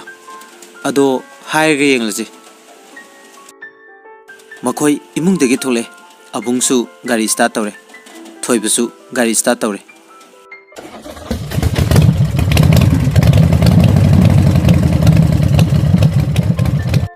ꯂꯣꯌꯥꯁꯨ ꯕꯨꯂꯦꯠ ꯑꯃ ꯊꯧꯗꯣꯔꯦ ꯑꯗꯨꯒ ꯅꯨꯡꯁꯤꯇꯣꯏ ꯆꯠꯁꯤ ꯂꯥꯛꯑꯣ ꯅꯨꯡꯁꯤꯇꯣꯏ ꯀꯥꯏꯗꯅꯣ ꯂꯣꯌꯥ ꯅꯪꯅ ꯂꯥꯛꯏꯁꯦ ꯀꯣꯏꯕ ꯆꯠꯂꯨꯖꯦꯅ ꯂꯥꯛꯏ ꯅꯠꯇ꯭ꯔꯣ ꯅꯨꯡꯁꯤꯇꯣꯏ ꯃꯃꯥꯒꯤ ꯃꯃꯥꯡꯗ ꯏꯀꯥꯏꯗꯨꯅ ꯍꯥꯏꯔꯦ ꯅꯣꯏ ꯆꯠꯂꯨꯔꯣ ꯑꯩ ꯃꯃꯥꯒ ꯂꯩꯍꯧꯔꯒꯦ ꯂꯣꯌꯥ ꯑꯩ ꯁꯥꯎꯔꯛꯆꯅꯤ ꯁꯠ ꯂꯥꯛꯑꯣ ꯅꯪ ꯍꯣꯔꯦꯟ ꯍꯟꯕ ꯊꯦꯡꯒꯅꯤ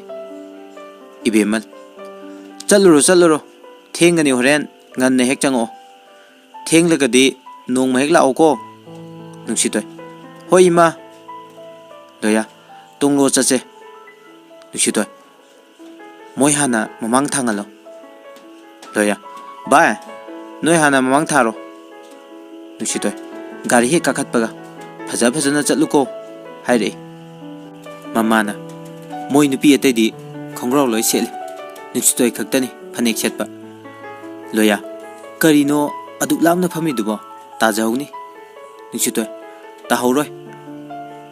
ꯂꯣꯌꯥꯅ ꯑꯃꯨꯛ ꯍꯥꯏꯔꯛꯏ ꯆꯪꯁꯤꯜꯂꯣ ꯍꯥꯏꯕꯅꯦ ꯇꯜꯂꯤ ꯍꯥꯏꯕ ꯀꯩꯒꯤ ꯇꯜꯂꯤꯅꯣ ꯇꯟꯕ ꯌꯥꯔꯣꯏ ꯇꯥꯍꯧꯅꯤ ꯍꯥꯏꯕꯅꯦ ꯌꯦꯡꯉꯣ ꯃꯣꯏ ꯑꯇꯩꯗꯤ ꯅꯪꯁꯤꯗꯤ ꯅꯨꯡꯁꯤꯇꯣꯏ ꯆꯪꯁꯤꯜꯂꯛꯑꯦ ꯂꯣꯌꯥ ꯑꯕꯨꯡ ꯊꯣꯏꯕ ꯒꯥꯔꯤ ꯀꯟꯅ ꯊꯧꯏ ꯅꯨꯡꯁꯤꯇꯣꯏ ꯀꯩꯒꯤꯅꯣ ꯑꯗꯨꯛ ꯀꯟꯅ ꯊꯧꯔꯤꯗꯨꯕꯣ ꯇꯞꯅ ꯊꯧ ꯍꯥꯏꯔꯒ ꯂꯣꯌꯥꯒꯤ ꯅꯪꯒꯟꯗ ꯀꯤꯟꯅ ꯁꯨꯏ ꯂꯣꯌꯥꯁꯨ ꯅꯣꯛꯑꯦ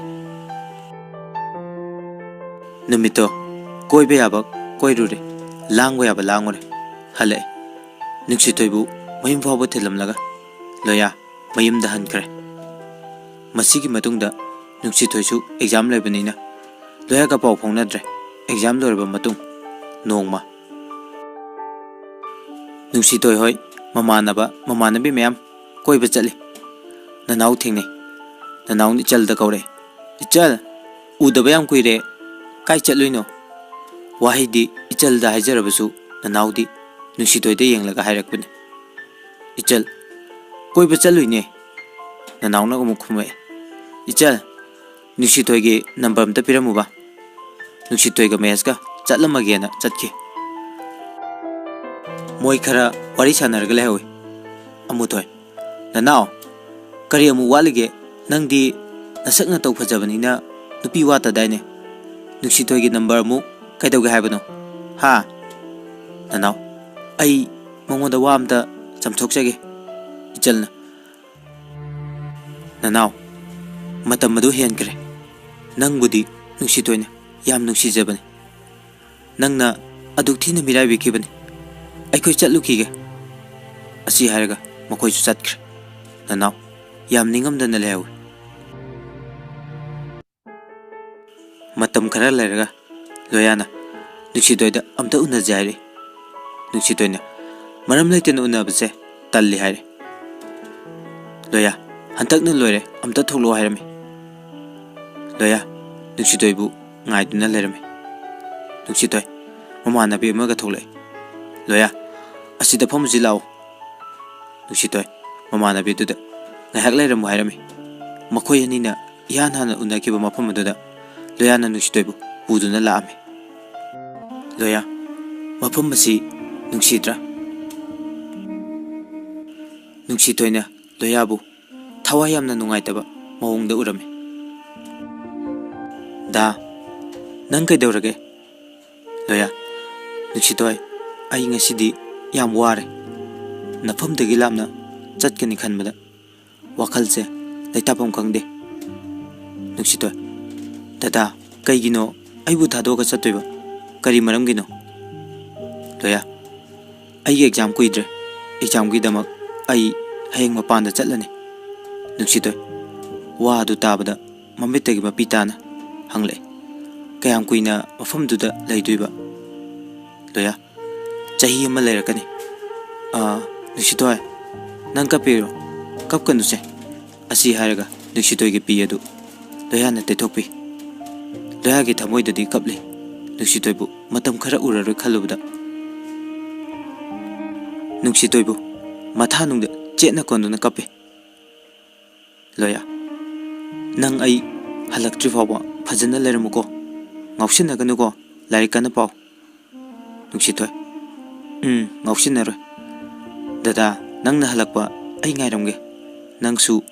ay galamna khraga aybu mirai penginuko. Loya, Nuksitoy da phone ama pirami. Marak marakta phone tawrake. Pairo ko hairami. Nuksitoy, phajana chatluko. Loya, asi hairamlaga Nuksitoy gi manaktagi chatkirami. Loya chatkibadu Nuksitoyna yamna kaphawi. Nuksitoyna thakiba 12 exam do haidoi. First division da pass tawrami. Madugi matungda DM college da ming chale. Nanau, Nuksitoy gi labida ayat pesum pire. Nuksitoy gi mamanabi sing DM college da punna taminarmi. Nanau, Nuksitoy na chatpada thengne. Nanau na Nuksitoy nungairbo haina kaure. Nanau na mongonda tawkiba mayamduna Nuksitoy sauki. Phana nuksirabasu kaukre. Nuksitoy kaimta khumlamdana chatke. Nanau, Nuksitoy bu tanare. Nuksitoy amta ngaiko wa amta haijage. Nuksitoy ngairamdre. Hanna phau yenglamdre.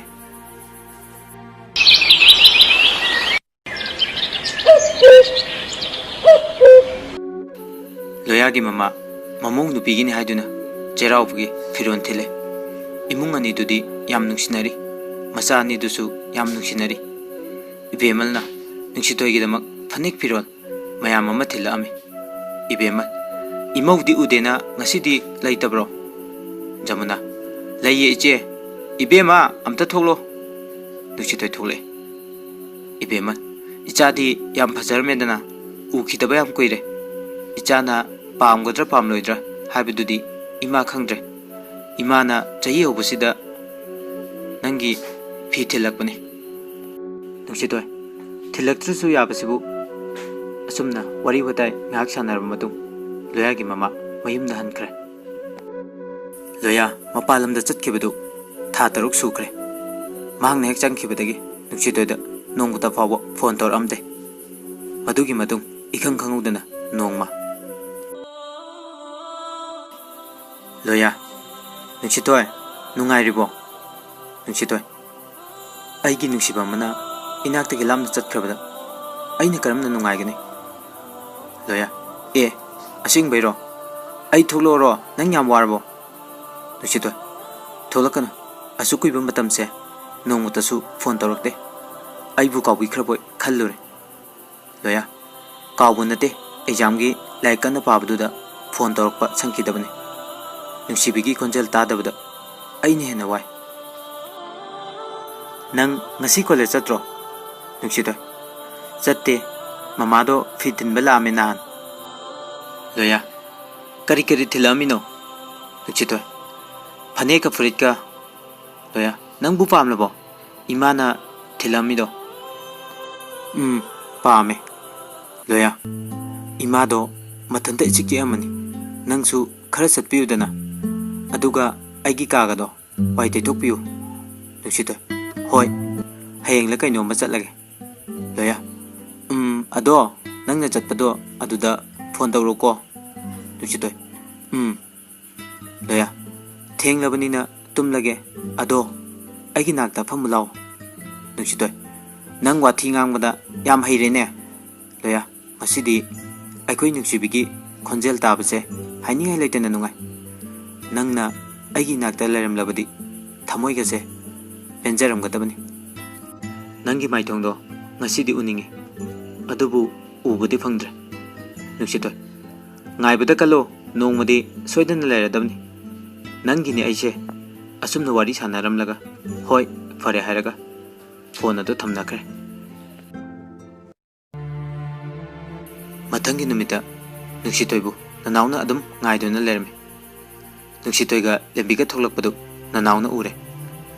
ꯅꯅꯥꯎ ꯅꯨꯡꯁꯤꯇꯣꯏ ꯑꯩ ꯅꯪꯕꯨ ꯅꯨꯡꯁꯤ ꯅꯪ ꯑꯩꯒꯤ ꯋꯥꯁꯦ ꯑꯝꯇ ꯇꯥꯕꯤꯌꯨ ꯅꯨꯡꯁꯤꯇꯣꯏ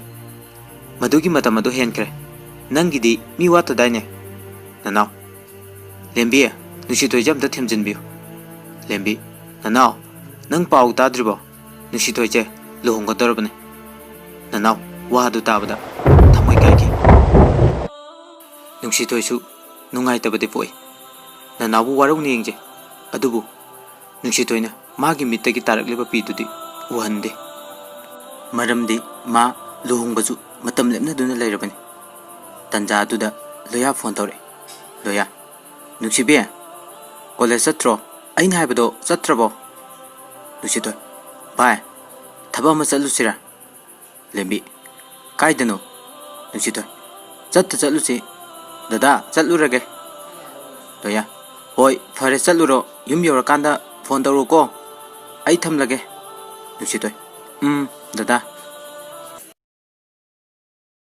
ꯋꯥꯔꯤ ꯁꯥꯟꯅꯔꯤꯕꯗꯨ ꯅꯅꯥꯎ ꯇꯥꯍꯧꯏ ꯃꯍꯥꯛ ꯊꯃꯣꯏ ꯌꯥꯝꯅ ꯀꯥꯏꯈꯤ ꯃꯍꯥꯛ ꯌꯨ ꯊꯛꯑꯒ ꯆꯩꯅꯥ ꯈꯥꯡꯉꯤ ꯂꯣꯌꯥ ꯑꯦꯛꯖꯥꯝ ꯂꯣꯏꯔꯦ ꯃꯌꯨꯝꯗ ꯊꯣꯛꯂꯦ ꯑꯗꯨꯕꯨ ꯅꯨꯡꯁꯤꯇꯣꯏꯗꯗꯤ ꯍꯥꯏꯗꯦ ꯅꯨꯡꯁꯤꯇꯣꯏꯅ ꯀꯣꯂꯦꯖ ꯍꯜꯂꯛꯄꯗ ꯅꯨꯡꯁꯤꯇꯣꯏꯒ ꯂꯥꯏꯔꯤꯛ ꯇꯝꯃꯤꯟꯅꯕ ꯕꯦꯕꯤꯔꯥꯅꯤ ꯀꯧꯕ ꯅꯨꯄꯤ ꯑꯃꯒ ꯕꯖꯥꯔ ꯃꯅꯨꯡꯗ ꯋꯥꯔꯤ ꯁꯥꯟꯅꯔꯒ ꯂꯩꯔꯝꯃꯤ ꯕꯦꯕꯤꯔꯥꯅꯤꯗꯤ ꯂꯣꯌꯥꯕꯨ ꯅꯨꯡꯁꯤꯖꯔꯝꯃꯤ ꯂꯣꯌꯥꯅꯗꯤ ꯏꯆꯝ ꯆꯝꯅ ꯈꯜꯂꯝꯃꯤ ꯂꯣꯌꯥꯗꯤ ꯅꯨꯡꯁꯤꯇꯣꯏ ꯎꯅꯕ ꯂꯥꯛꯆꯕꯅꯤ ꯑꯗꯨꯕꯨ ꯅꯨꯡꯁꯤꯇꯣꯏꯅꯗꯤ ꯑꯩꯉꯣꯟꯗ ꯐꯥꯎꯕ ꯊꯣꯛꯂꯛꯑꯦ ꯍꯥꯏꯗꯕ ꯃꯁꯤ ꯃꯥꯒ ꯈꯪꯅꯕ ꯅꯨꯄꯤ ꯑꯣꯏꯔꯝꯒꯅꯤ ꯑꯁꯨꯝꯅ ꯈꯟꯈꯤ ꯂꯣꯌꯥ ꯅꯨꯡꯁꯤꯇꯣꯏ ꯂꯥꯛꯄ ꯎꯕꯗ ꯇꯥꯟꯅꯔꯛꯏ ꯅꯨꯡꯁꯤꯇꯣꯏꯁꯨ ꯑꯗꯨꯝ ꯆꯠꯈꯤ ꯕꯦꯕꯤꯔꯥꯅꯤꯁꯨ ꯂꯣꯌꯥꯕꯨ ꯇꯞꯅ ꯇꯥꯟꯅꯔꯛꯏ ꯅꯨꯡꯁꯤꯇꯣꯏ ꯃꯌꯨꯝ ꯌꯧꯔꯒ ꯐꯣꯟꯗ ꯑꯣꯞ ꯊꯝꯖꯤꯜꯂꯦ ꯆꯥꯛꯁꯨ ꯑꯝꯇ ꯆꯥꯈꯤꯗꯦ ꯀꯞꯁꯨ ꯌꯥꯝꯅ ꯀꯞꯄꯤ ꯑꯩꯅ ꯑꯁꯨꯛ ꯌꯥꯝ ꯅꯨꯡꯁꯤꯔꯨꯕ ꯑꯗꯨꯒ ꯃꯥꯗꯤ ꯅꯨꯄꯤ ꯀꯣꯏꯔꯝꯃꯤ ꯑꯁꯨꯝꯅ ꯈꯟꯈꯤ ꯅꯣꯡꯉꯥꯜꯂꯦ ꯂꯣꯌꯥ ꯀꯣꯂꯦꯖꯇ ꯅꯨꯡꯁꯤꯇꯣꯏꯕꯨ ꯉꯥꯏꯖꯩ ꯏꯆꯜꯒ ꯊꯦꯡꯅꯩ ꯏꯆꯜ ꯍꯩꯃꯥ ꯗꯥ ꯂꯣꯌꯥ ꯅꯪ ꯊꯣꯛꯂꯛꯑꯕꯣ ꯂꯣꯌꯥ ꯑꯧ ꯊꯣꯛꯂꯛꯑꯦ ꯑꯗꯣ ꯅꯨꯡꯁꯤꯇꯣꯏ ꯀꯣꯂꯦꯖ ꯂꯥꯛꯇ꯭ꯔꯣ ꯏꯆꯜ ꯂꯥꯛꯇꯦ ꯀꯩꯗꯧꯔꯕꯅꯣ ꯈꯪꯗꯦ ꯅꯍꯥꯟꯈꯩꯗꯤ ꯂꯥꯛꯑꯔꯣꯏ ꯍꯥꯏꯁꯨ ꯑꯗꯨꯝ ꯍꯥꯏꯔꯛꯄꯅꯦ ꯉꯁꯤꯗꯤ ꯍꯥꯏꯔꯛꯇꯦ ꯐꯣꯟꯁꯨ ꯑꯣꯞ ꯂꯩꯌꯦ ꯂꯣꯌꯥ ꯁꯦ ꯏꯆꯜ ꯁꯤꯁꯦ ꯃꯥꯒꯤ ꯐꯨꯔꯤꯠꯅꯤ ꯑꯩꯅ ꯂꯩꯔꯛꯄꯅꯦ ꯃꯉꯣꯟꯗ ꯈꯔ ꯄꯤꯕꯤꯌꯨ ꯑꯗꯣ ꯅꯪꯒꯤ ꯅꯝꯕꯔꯁꯨ ꯑꯝꯇ ꯄꯤꯔꯝꯃꯨ ꯃꯥꯅ ꯀꯣꯂꯦꯖ ꯍꯦꯛ ꯂꯥꯛꯄꯒ ꯑꯩꯉꯣꯟꯗ ꯄꯥꯎ ꯄꯤꯔꯛꯑꯣ ꯏꯆꯜ ꯍꯣꯏ ꯍꯥꯏꯔꯒ ꯅꯝꯕꯔ ꯄꯤꯔꯝꯃꯤ ꯑꯗꯨꯒ ꯏꯆꯜꯁꯨ ꯆꯠꯈ꯭ꯔꯦ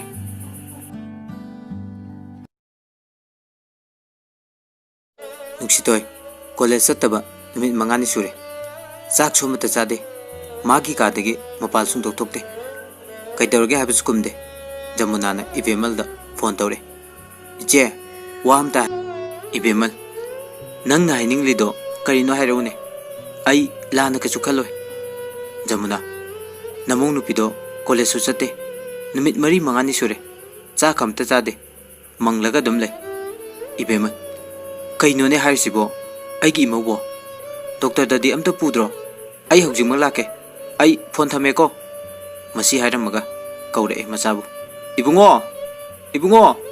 ꯑꯝꯇ ꯂꯥꯎꯅꯦ ꯂꯣꯌꯥ ꯀꯩꯗꯧꯔꯒꯦ ꯏꯃꯥ ꯑꯗꯨꯛ ꯄꯥꯈꯠꯅ ꯀꯧꯔꯤꯗꯨꯕꯣ ꯏꯕꯦꯝꯃ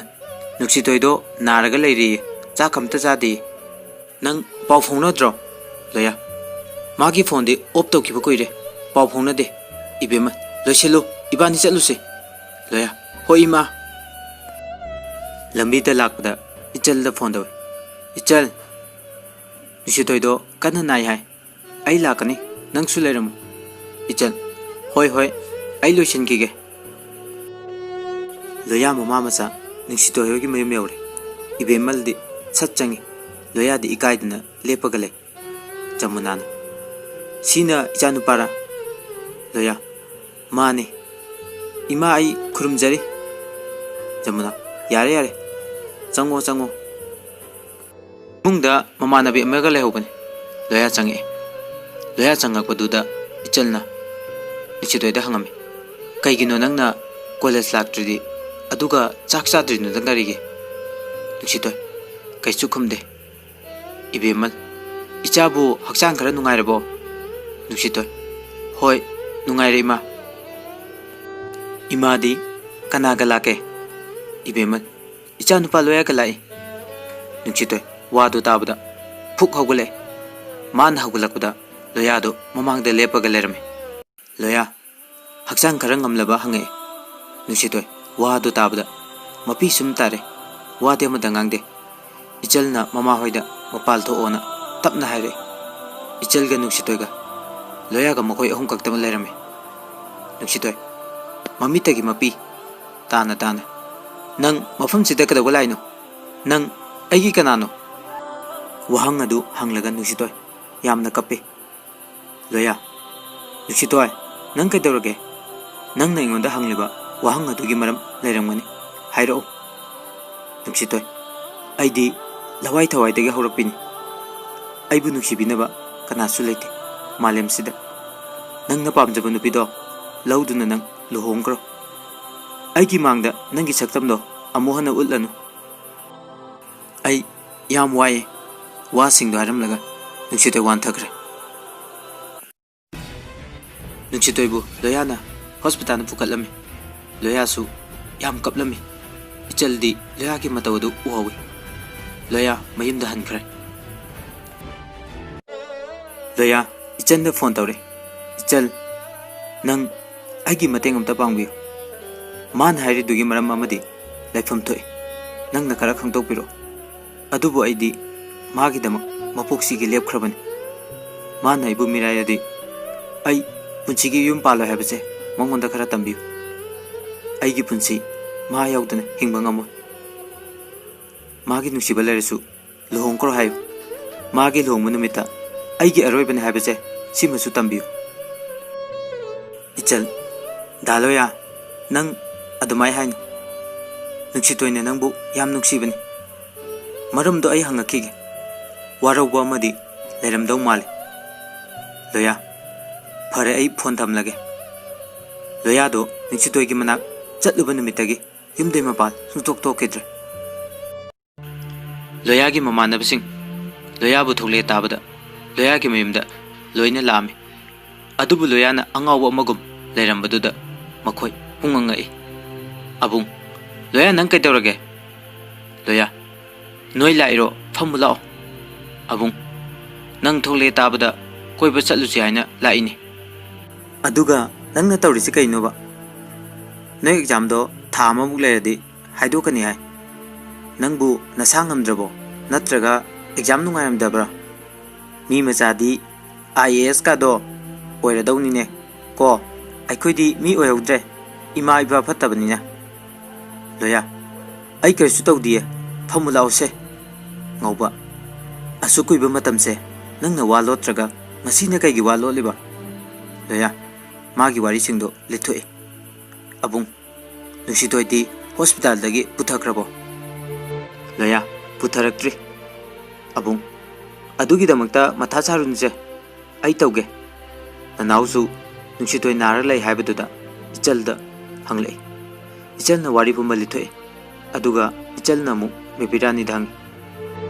Bebirani ngasi nangonda kainamta hange. Bebirani kari haigi ichal. Nang nahan bazar da wari sanawudo kanano. Bebirani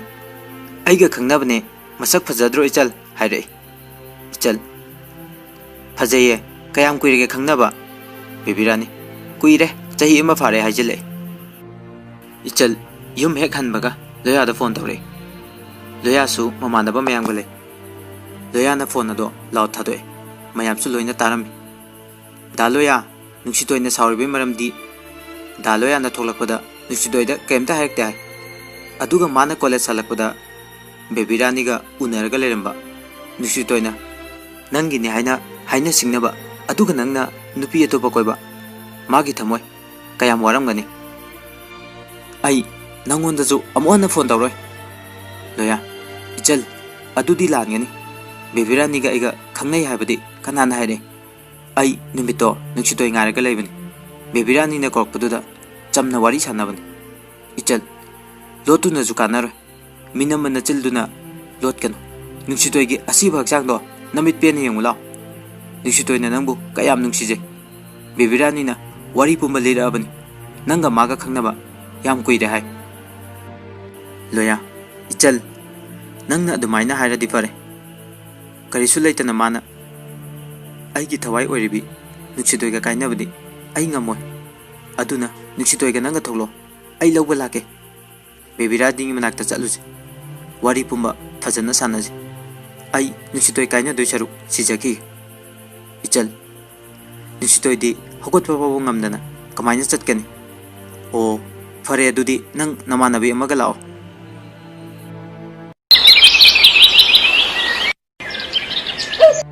Nongale, ichalga mamanabi amaga, loya ga makoy punna lami.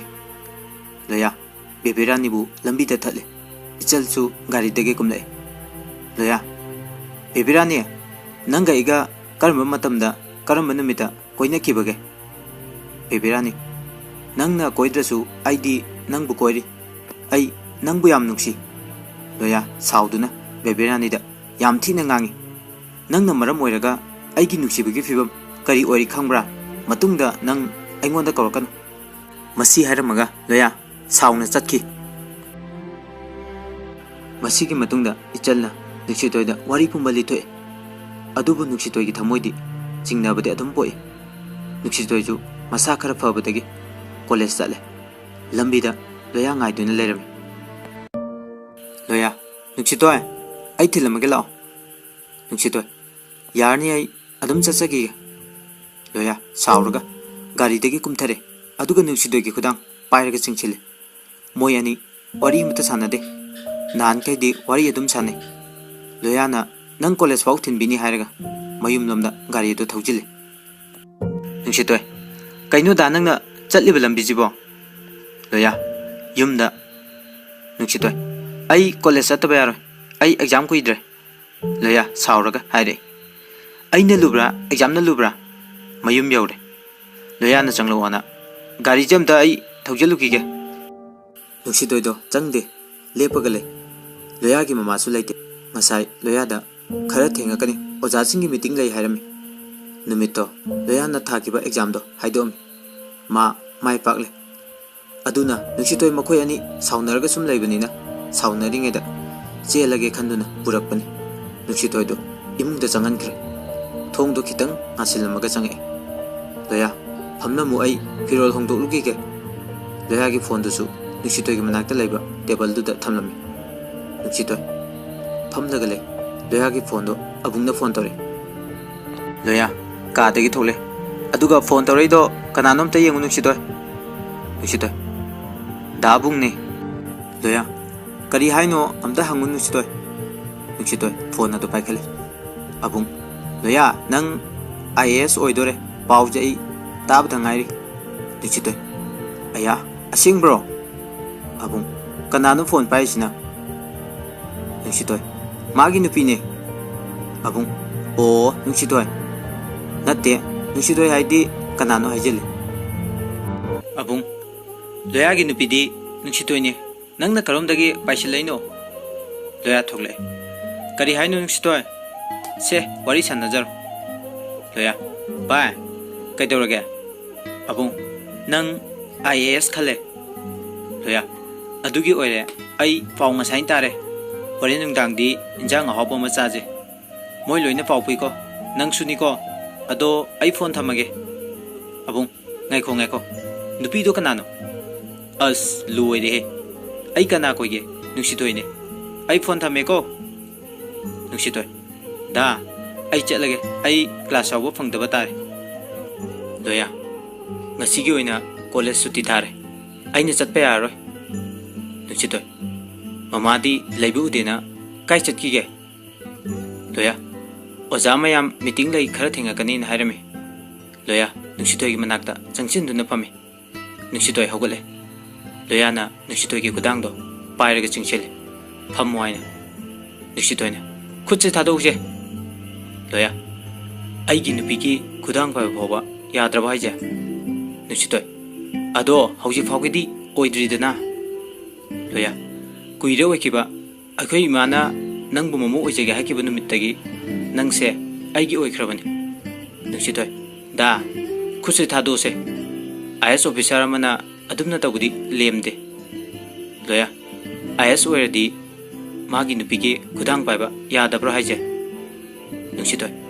ꯊꯦꯡꯉꯁꯦ ꯑꯩ ꯌꯨꯝꯗ ꯊꯤꯟꯕꯤꯔꯣꯕ ꯂꯣꯌꯥ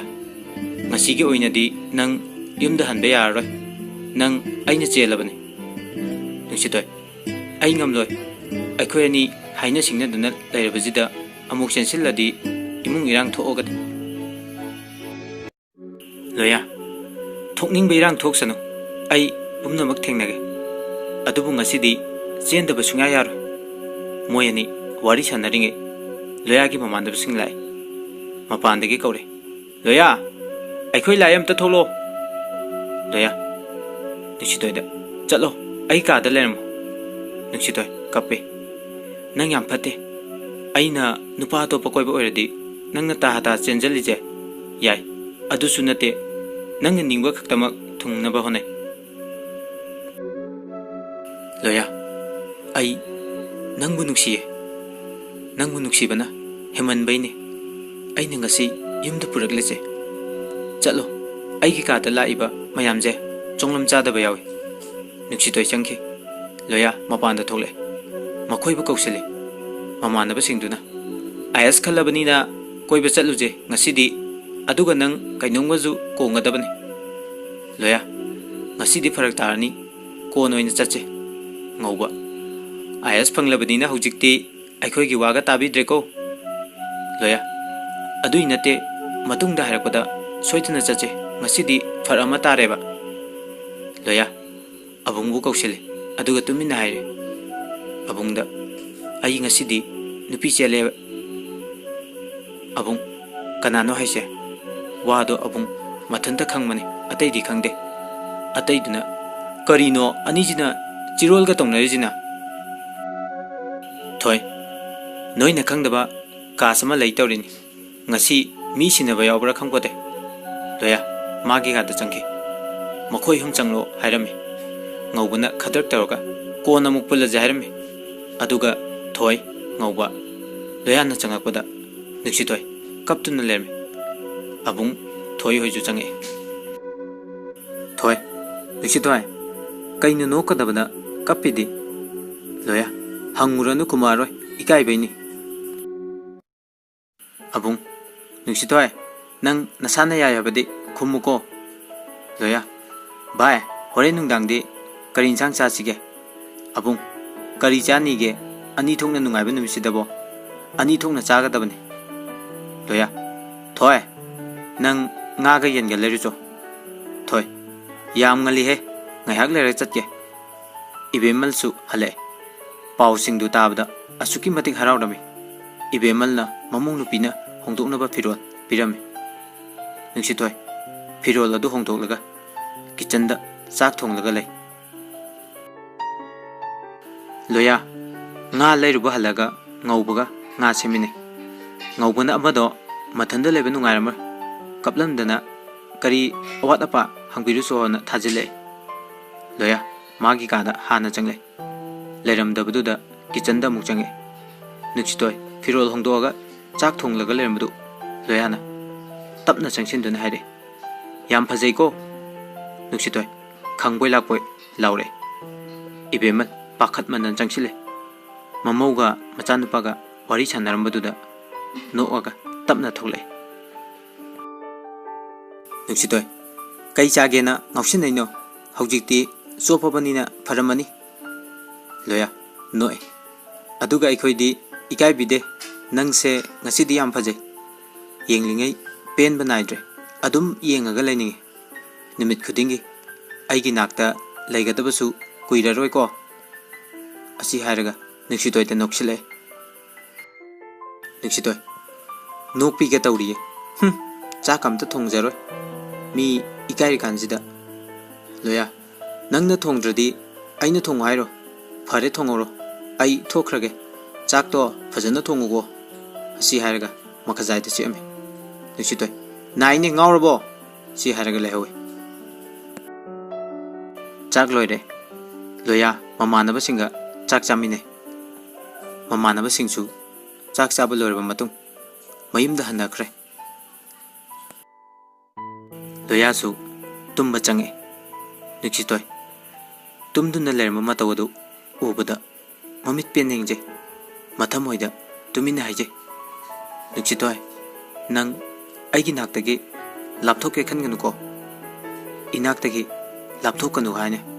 ꯃꯊꯟꯇ ꯈꯟꯖꯩ ꯑꯗꯨꯒ ꯅꯨꯡꯁꯤꯇꯣꯏꯕꯨ ꯍꯧꯗꯣꯛꯑꯝꯃꯤ ꯅꯨꯡꯁꯤꯇꯣꯏ ꯅꯨꯡꯁꯤꯇꯣꯏ ꯇꯥꯕ꯭ꯔꯣ ꯁꯤ ꯑꯝꯇ ꯍꯧꯒꯠꯂꯣ ꯇꯜꯂꯦ ꯑꯩ ꯇꯨꯝꯅꯤꯡꯉꯦ ꯍꯧꯗꯣꯔꯛꯀꯅꯨ ꯅꯪꯁꯨ ꯇꯨꯝꯃꯨꯀꯣ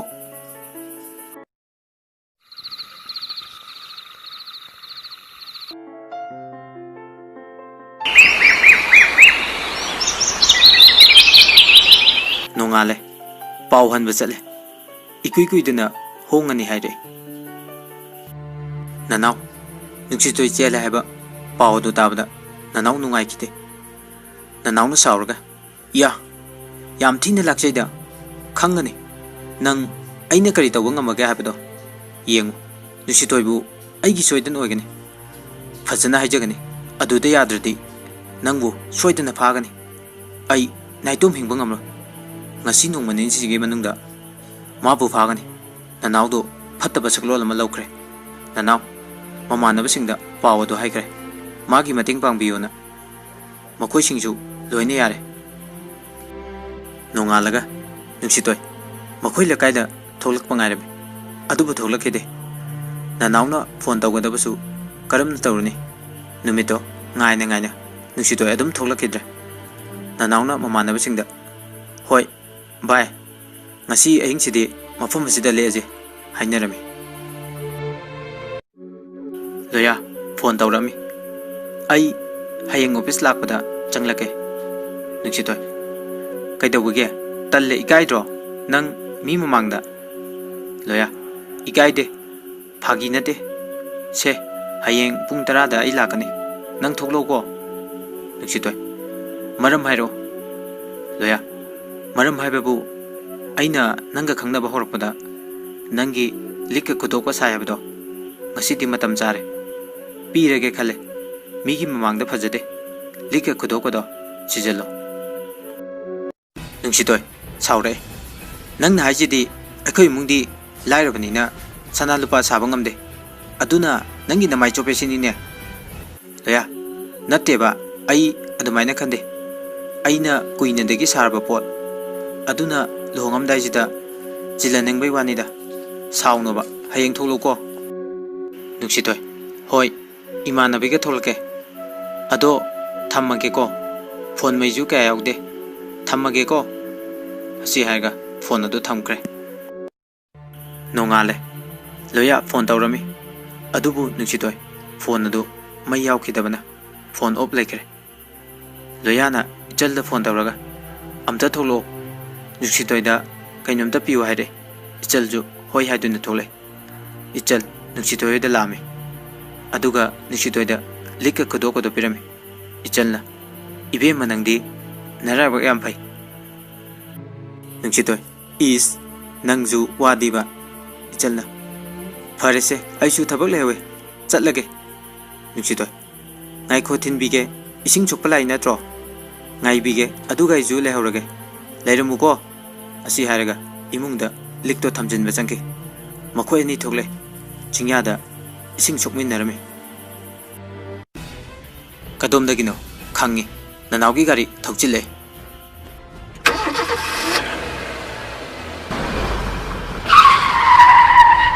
makhoi ni khangpre khangi makhoi nupa hum thoklaga nusitoibo gari manungda haptuna pukre ichalna phanakana tane adubu upai letre oirore khanduna loya ta phone tore loya kaidore ichal da loya nuksitoi do masakang daba mina pharaga pukre here loya paw tu tabda panthadana chatlai loya na lakpa lambi du da nuksitoi bu puduna laame loya gi gari lakpadu nuksitoi ni uram ननाव होइदे खंगलमदे नुंसितोयना धा लोया हाने कौरामी लोया हाइफेट ताई येंथोकलुबदा नुंसितोय फारा पुखिबदु उरे लोया तानारे लोया ना police ता phone तौर Ben अंगोबो म चटखिबने मधु फाव हाइदुना गाड़ी नंबर सोयरमे खुदकता ननाव होय पुलिस ना फारे मखोय उपाय लेते अंगांग नोइना नुपीगा फारदना हारगा मखोय फुरम लोया यौसिले नुंसितोयगे मनाक्ता चंगसिलागा नुंसितोयबु मयमदा चटलाजे हारमे अदुगा लोयाना पुलिस ता खरा फुबियु मरिल तेंथोगा थाको हारमे नुंसितोय वारी सिंगदु लिरमे लोया फरेसे युम यौरे लेहौरो नंग केमता वागनु सिदैदी मपाल थोकपा यारोय हारमलगा चटखिरमे मसीगी मतुंग मतम करा होक्रे लोयाना नुंसितोयदा फोन तौरमे नंगी लैगदबा करी करी वालगे हाइरो लोइना हारकदबनी इकायबे यारोय हयेंग इमा थारके अदुगा पुन्ना चटलगा लेमिनरुरो नुंसितोय करिसु अवादपा लेतेदा इमान हापीबा खरादो अदुम पुरकनी अहेनबा केमता पामदे लोया अखोय इमा थारके अवादपादो हाइनरो दुदी नुंसितोय होय अदु ओइरसु याय लोया हंदक्ति मपाल क्या थोकपा याद्रेको चेक्शनना लेयु मी फत्तबा याम ले नंगजु खंगलिदुनी असुमना हाइनदुना फोन अदु थमख्रे इबेमन लामे करी करी अवाद अपा लेबा हाइरो हाइदुना हंगलमे Jamuna कैसु थोइदोकबुदि लेट्रे इबेमन आइसु ngасidi lohongba chattoini ngасidi longpham yame ai chatnaba tawraga harga jamuna da lupa lakh ahum piram awat apa layu imaugi pungning sonthan genu aina paisa piram lije own po jamalo haiba nate ko aikhoi gidi kaisu hapak trasu ai phare ai ngasidi chalage jamuna phani na maiduna lehawi ननावदो मथम होइचाकपा सुम सुम हेंकले लुहोंगबु मतम लेखरे ताबदा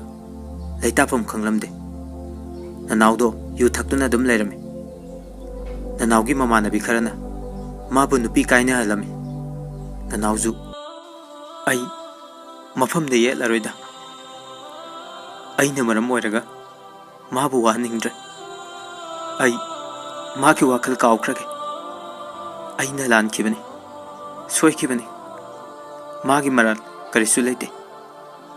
आइना अहेनबा पामलुबना इफमदगी तांगलबा मानी अमबु आइना कुइना लंगथोक्तुना थमलुबगी माहि नुंसिथोय नंग आइबु वारौगनुको आई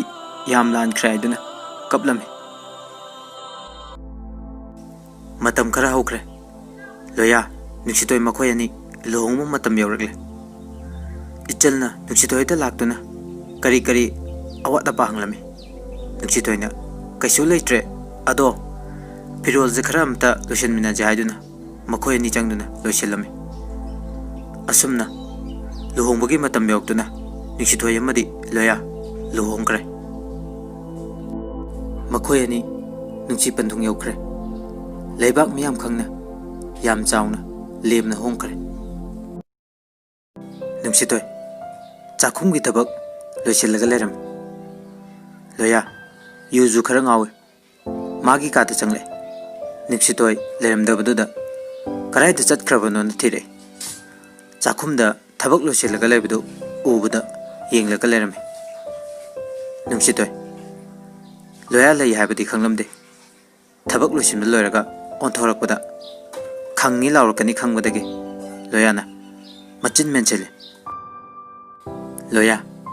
तुम किरोइद्रो नुंसिथोय तुमलनी लोया नुंसिथोय नुंसिथोय ऐसे नुंसिब्राबा नुंसिथोय युनमसिदि नुंसिदे अमता आइना हाइबा याद्रबा नत्रो फरे फरे आई हयेंग इमा होय लाकपदा चटख्रगे असि हारगा सावरगा चटकिगे तवे लोया ngaikho hairga khudang pairga chingsil नुंसिथोय पाइरकनु यु थकपा नंग नाइगी खुदांग पाइबे यारोय लोया ꯐꯔꯦ ꯑꯗꯨꯗꯤ ꯍꯥꯏꯔꯒ ꯂꯣꯌꯥꯅ ꯃꯥꯒꯤ ꯀꯥꯗ ꯊꯥꯡꯂꯒ ꯄꯨꯁꯤꯜꯂꯦ꯫ ꯅꯨꯡꯁꯤꯇꯣꯏ ꯌꯥꯝ ꯁꯥꯎꯏ ꯐꯃꯨꯡꯗ ꯐꯝꯂꯒ ꯂꯩ꯫ ꯂꯣꯌꯥꯗꯤ ꯍꯤꯞꯄꯒ ꯃꯥꯒꯤ ꯃꯇꯧꯕꯨ ꯌꯦꯡꯖꯔꯤ꯫ ꯂꯣꯌꯥ ꯇꯨꯝꯃꯁꯤ ꯂꯥꯛꯑꯣ ꯊꯦꯡꯉꯦ꯫ ꯅꯨꯡꯁꯤꯇꯣꯏ ꯇꯨꯝꯅꯤꯡꯗꯦ ꯑꯩ ꯅꯪ ꯇꯨꯝꯃꯨ꯫ ꯂꯣꯌꯥ ꯂꯥꯛꯑꯣꯗ꯫ ꯅꯨꯡꯁꯤꯇꯣꯏ ꯇꯨꯝꯅꯤꯡꯗꯦ ꯇꯨꯝꯅꯤꯡꯕ ꯅꯪ ꯀꯣꯛ ꯇꯨꯝꯃꯨ ꯌꯥꯗ꯭ꯔꯣ ꯆꯒꯠ ꯆꯒꯠ ꯉꯥꯡꯂꯤꯗꯨꯕꯣ꯫ ꯂꯣꯌꯥ ꯐꯔꯦ ꯐꯔꯦ ꯅꯪ ꯇꯨꯝꯃꯨ ꯌꯥꯗ꯭ꯔꯗꯤ ꯑꯩ ꯆꯠꯈ꯭ꯔꯒꯦ ꯌꯨꯝꯁꯤꯗ ꯑꯃꯨꯛ ꯍꯟꯅ ꯂꯥꯛꯑꯣꯏ ꯑꯩ ꯍꯥꯏꯔꯝꯃꯒ ꯂꯣꯌꯥ ꯆꯠꯀꯦ ꯇꯧꯕꯗ ꯅꯨꯡꯁꯤꯇꯣꯏꯅ ꯆꯠꯈꯤꯅꯨ ꯑꯩ ꯇꯨꯝꯂꯒꯦ ꯍꯥꯏꯔꯝꯃꯤ꯫ ꯂꯣꯌꯥ ꯅꯪ ꯑꯩꯁꯦ ꯅꯨꯡꯗꯤ ꯅꯨꯡꯁꯤꯕ꯭ꯔꯥ ꯅꯨꯡꯁꯤꯇꯣꯏ꯫ ꯅꯨꯡꯁꯤ꯫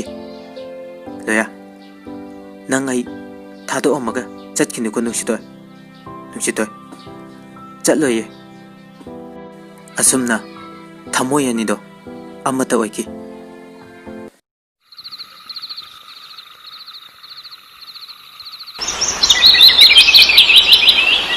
ꯅꯣꯡꯉꯥꯜꯂꯦ꯫ ꯅꯨꯡꯁꯤꯇꯣꯏ ꯗꯨꯛ ꯊꯥꯎꯃꯩ ꯊꯥꯗꯣꯛꯑꯦ ꯑꯗꯨꯒ ꯃꯃꯥꯒꯤ ꯆꯥ ꯄꯤꯔꯝꯂꯒ ꯂꯣꯌꯥꯒꯤ ꯑꯃꯨꯛ ꯄꯤꯕ ꯆꯪꯉꯛꯏ꯫ ꯃꯃꯥꯅ ꯆꯥꯛꯇꯣ ꯑꯩ ꯊꯣꯡꯕꯤꯔꯒꯦ ꯏꯃꯧ ꯋꯥꯔꯝꯃꯅꯤ ꯍꯥꯏꯔꯛꯏ꯫ ꯅꯨꯡꯁꯤꯇꯣꯏ ꯗꯥ ꯍꯧꯒꯠꯂꯣ ꯊꯦꯡꯉꯦ ꯏꯃꯥꯅ ꯆꯩꯔꯛꯀꯅꯤ꯫ ꯂꯣꯌꯥ ꯉꯥꯏꯈꯣ ꯁꯤꯗ ꯐꯃꯨ ꯑꯝꯇ꯫ ꯋꯥꯎ ꯉꯁꯤꯗꯤ ꯈꯨꯐꯖꯁꯦ ꯌꯦꯜꯂꯣ ꯁꯨꯠꯀ ꯇꯧꯔꯗꯅ꯫ ꯅꯨꯡꯁꯤꯇꯣꯏ ꯌꯥꯔꯣꯏꯌꯦ ꯏꯃꯥ ꯆꯪꯉꯛꯀꯅꯤ ꯍꯧꯒꯠꯂꯣ ꯊꯦꯡꯉꯦ꯫ ꯂꯣꯌꯥ ꯀꯧꯔꯣꯏꯕ ꯁꯤꯗ ꯐꯝꯃꯨ ꯂꯥꯛꯑꯣꯕ ꯑꯗꯨꯒ ꯍꯧꯒꯠꯀꯦ꯫ ꯅꯨꯡꯁꯤꯇꯣꯏ ꯐꯝꯃꯦ ꯍꯧꯒꯠꯂꯣ ꯌꯥꯔꯦꯀꯣ꯫ ꯂꯣꯌꯥ ꯅꯨꯡꯁꯤꯇꯣꯏꯒꯤ ꯃꯔꯥꯏꯕꯛꯇ ꯅꯨꯡꯁꯤꯅ ꯆꯨꯞꯄꯤ ꯑꯗꯨꯒ ꯍꯥꯏꯔꯦ ꯅꯪ ꯑꯩꯕꯨ ꯊꯥꯗꯣꯛꯇꯨꯅ ꯆꯠꯈꯤꯅꯨꯀꯣ ꯅꯨꯡꯁꯤꯇꯣꯏ꯫ ꯆꯠꯂꯣꯏꯌꯦ꯫ ꯃꯇꯝ ꯈꯔ ꯍꯧꯈ꯭ꯔꯦ ꯃꯈꯣꯏ ꯑꯅꯤ ꯂꯨꯍꯣꯡꯕ ꯊꯥ ꯐꯥꯖꯤꯜꯂꯛꯑꯦ꯫ ꯂꯣꯌꯥꯒ ꯅꯨꯡꯁꯤꯇꯣꯏꯒ ꯌꯥꯝꯅ ꯅꯨꯡꯁꯤꯅꯔꯝꯃꯤ꯫ ꯉꯥꯏꯍꯥꯛ ꯎꯅꯗꯕꯗ ꯂꯩꯕ ꯉꯝꯅꯔꯝꯗꯦ꯫ ꯂꯣꯌꯥꯅ ꯑꯣꯐꯤꯁ ꯆꯠꯈ꯭ꯔꯁꯨ ꯃꯤꯅꯠ ꯀꯥꯡꯗꯦ ꯐꯣꯟ ꯇꯧꯔꯝꯃꯤ꯫ ꯂꯣꯌꯥ ꯑꯣꯐꯤꯁ ꯆꯠꯂꯝꯗꯥꯏꯒꯤ ꯂꯣꯏꯁꯤꯟꯕ ꯍꯧꯔꯦ꯫ ꯂꯣꯌꯥꯅ ꯀꯧꯔꯛꯑꯝꯃꯤ ꯅꯨꯡꯁꯤꯇꯣꯏ ꯑꯝꯇ ꯂꯥꯛꯑꯣꯏ꯫ ꯅꯨꯡꯁꯤꯇꯣꯏ ꯀꯩ ꯍꯥꯏꯒꯦ꯫ ꯂꯣꯌꯥ ꯑꯩ ꯊꯕꯛ ꯆꯠꯇꯣꯔꯦ ꯈꯪꯉꯤ ꯅꯠꯇ꯭ꯔꯣ ꯑꯩꯒꯤ ꯐꯤꯔꯣꯜ ꯀꯗꯥꯏꯗ ꯂꯩꯒꯦ ꯄꯤꯔꯨ ꯂꯥꯛꯑꯣ꯫ ꯅꯨꯡꯁꯤꯇꯣꯏ ꯂꯥꯛꯏ ꯑꯗꯨꯒ ꯐꯤꯔꯣꯜꯁꯤꯡꯗꯣ ꯄꯤꯔꯦ ꯑꯗꯨꯒ ꯑꯩ ꯀꯣꯜ ꯂꯤꯛ ꯂꯣꯏꯁꯤꯜꯂꯨꯒꯦ ꯍꯥꯏꯔꯝꯂꯒ ꯆꯠꯈ꯭ꯔꯦ꯫ ꯂꯣꯌꯥꯁꯨ ꯑꯣꯐꯤꯁ ꯆꯠꯈ꯭ꯔꯦ꯫ ꯅꯨꯡꯁꯤꯇꯣꯏ ꯊꯕꯛ ꯂꯣꯏꯁꯤꯜꯂꯒ ꯉꯥꯏꯍꯥꯛ ꯄꯣꯊꯥꯔꯝꯃꯤ꯫ ꯍꯧꯒꯠꯂꯛꯄꯗ ꯃꯝꯂꯝꯒꯗꯣꯔꯦ꯫ ꯅꯨꯡꯁꯤꯇꯣꯏ ꯐꯨꯛ ꯍꯧꯒꯠꯂꯒ ꯊꯕꯛ ꯏꯟꯈꯥꯡ ꯂꯣꯏꯁꯤꯜꯂꯦ꯫ ꯆꯥꯛ ꯏꯁꯤꯡ ꯊꯣꯡꯇꯣꯛꯑꯦ꯫ ꯂꯣꯌꯥꯁꯨ ꯍꯜꯂꯛꯑꯝꯃꯤ꯫ ꯆꯥꯛ ꯆꯥꯅꯕ ꯇꯧꯔꯦ꯫ ꯏꯕꯦꯃꯜꯅ ꯍꯥꯏꯔꯛꯏ ꯏꯃꯧꯅ ꯊꯣꯡꯕꯁꯤꯡꯁꯦ ꯑꯣꯟꯊꯣꯛꯅ ꯍꯥꯎꯈ꯭ꯔꯦ ꯑꯩꯗꯤ꯫ ꯂꯣꯌꯥꯅ ꯍꯥꯎꯇ꯭ꯔꯗꯤ ꯀꯩꯅꯣ ꯑꯩꯁꯨ ꯌꯥꯝ ꯍꯥꯎꯏꯅ꯫ ꯅꯨꯡꯁꯤꯇꯣꯏꯅ ꯈꯨꯖꯤꯟꯅ ꯁꯤꯛꯏ꯫ ꯏꯕꯦꯃꯜ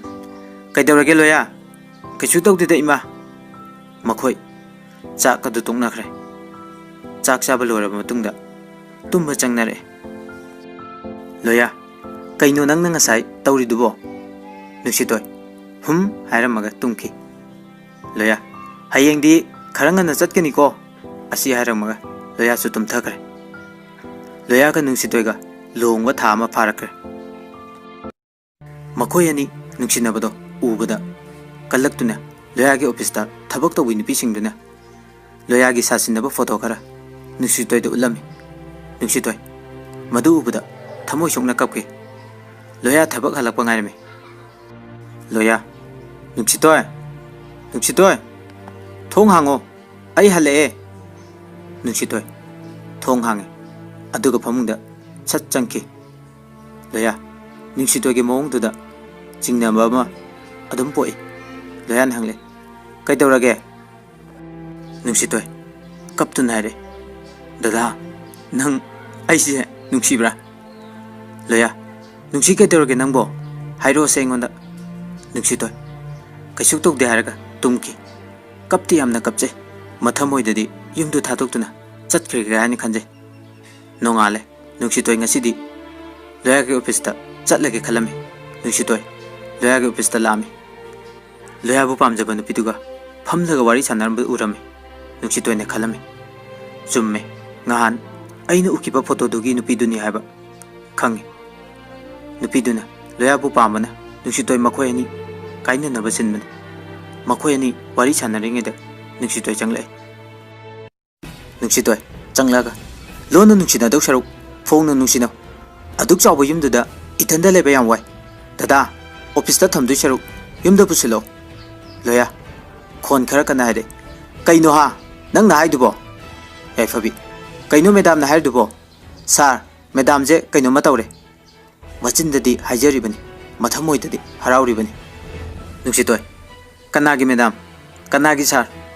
लोना मीगी चाकलु मुंदोक सरुक फोंना मुंजौ युमदुदा नंगना लेरबदा आइने यतपीगदबा थिंगदबा लेते नंगी लोइनो ओइजौ लोया करिनो नंगना हायदुबो नंग ngang karino loyana khangudana nuksitoi mamaida khupakna thaki nuksitoi dada karisu leitrabi nupi sigidama nang naibu khupakna tharaba ko asi haiduna kappaga chatki loya nuksitoi bu tanare adu bu tanaba phanglamde nuksitoi yum yobuna hankre yum yobuga nuksitoi bu loyana themlumi ai sawbudagi khupakna thakre आई सोइक्रे लोयासु कपलमी लोया कइनो नंग नंगासी ngang लेबा ma'am दुबो नुंसितोय दादा आई युमदा चटख्रगे नंगी नि आइबदा आइदि मतिक चाद्रब नत्रो आई नफम दे येलर मतिक चाबी महाक पुसिंदुना नुंगाइने लेहरो हाइदुना कपै नुंसितोय कपदु ताबदा इबेमन कइतरगे हाइदुना पाखतुना चंगलै लोया करिसु तौदे इमा आइना खरा चैरुरे इबेमल इहे फज फजना nganglune noibo आइदि पाखतलुरे नुक्सितोय सुम ngahak wa khara haina bani ma kaisu taude da इबेमल फरे फरे अदुदि खन्ना चैना गनु को हारम लगा थोखरे लोया नुक्सितोय नंगना खलिदो याम लाली ngasai gi nupi do aikoi gi staff gi nupi ni fine की वारी सानरमनी आई की थमोइसिना नंग नतब कनामदा नुंसीबा ngamdi नंगदी आई की थवाइनी नंग याउद्रदी आई हिंगबा ngamloi मखोय अनि सुम साउनरमदगी नुंसितोय फमुंगदगी होगलकपदा मकोक ngawduna लेमाइदा वानथरे खुदकता हॉस्पिटल दा पुखले ngayhak lerga लोया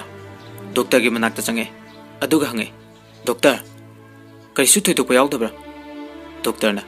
करिसु थोइतोकपा याउदे सोमगी वाइफ से ममा अमा ओइगदरे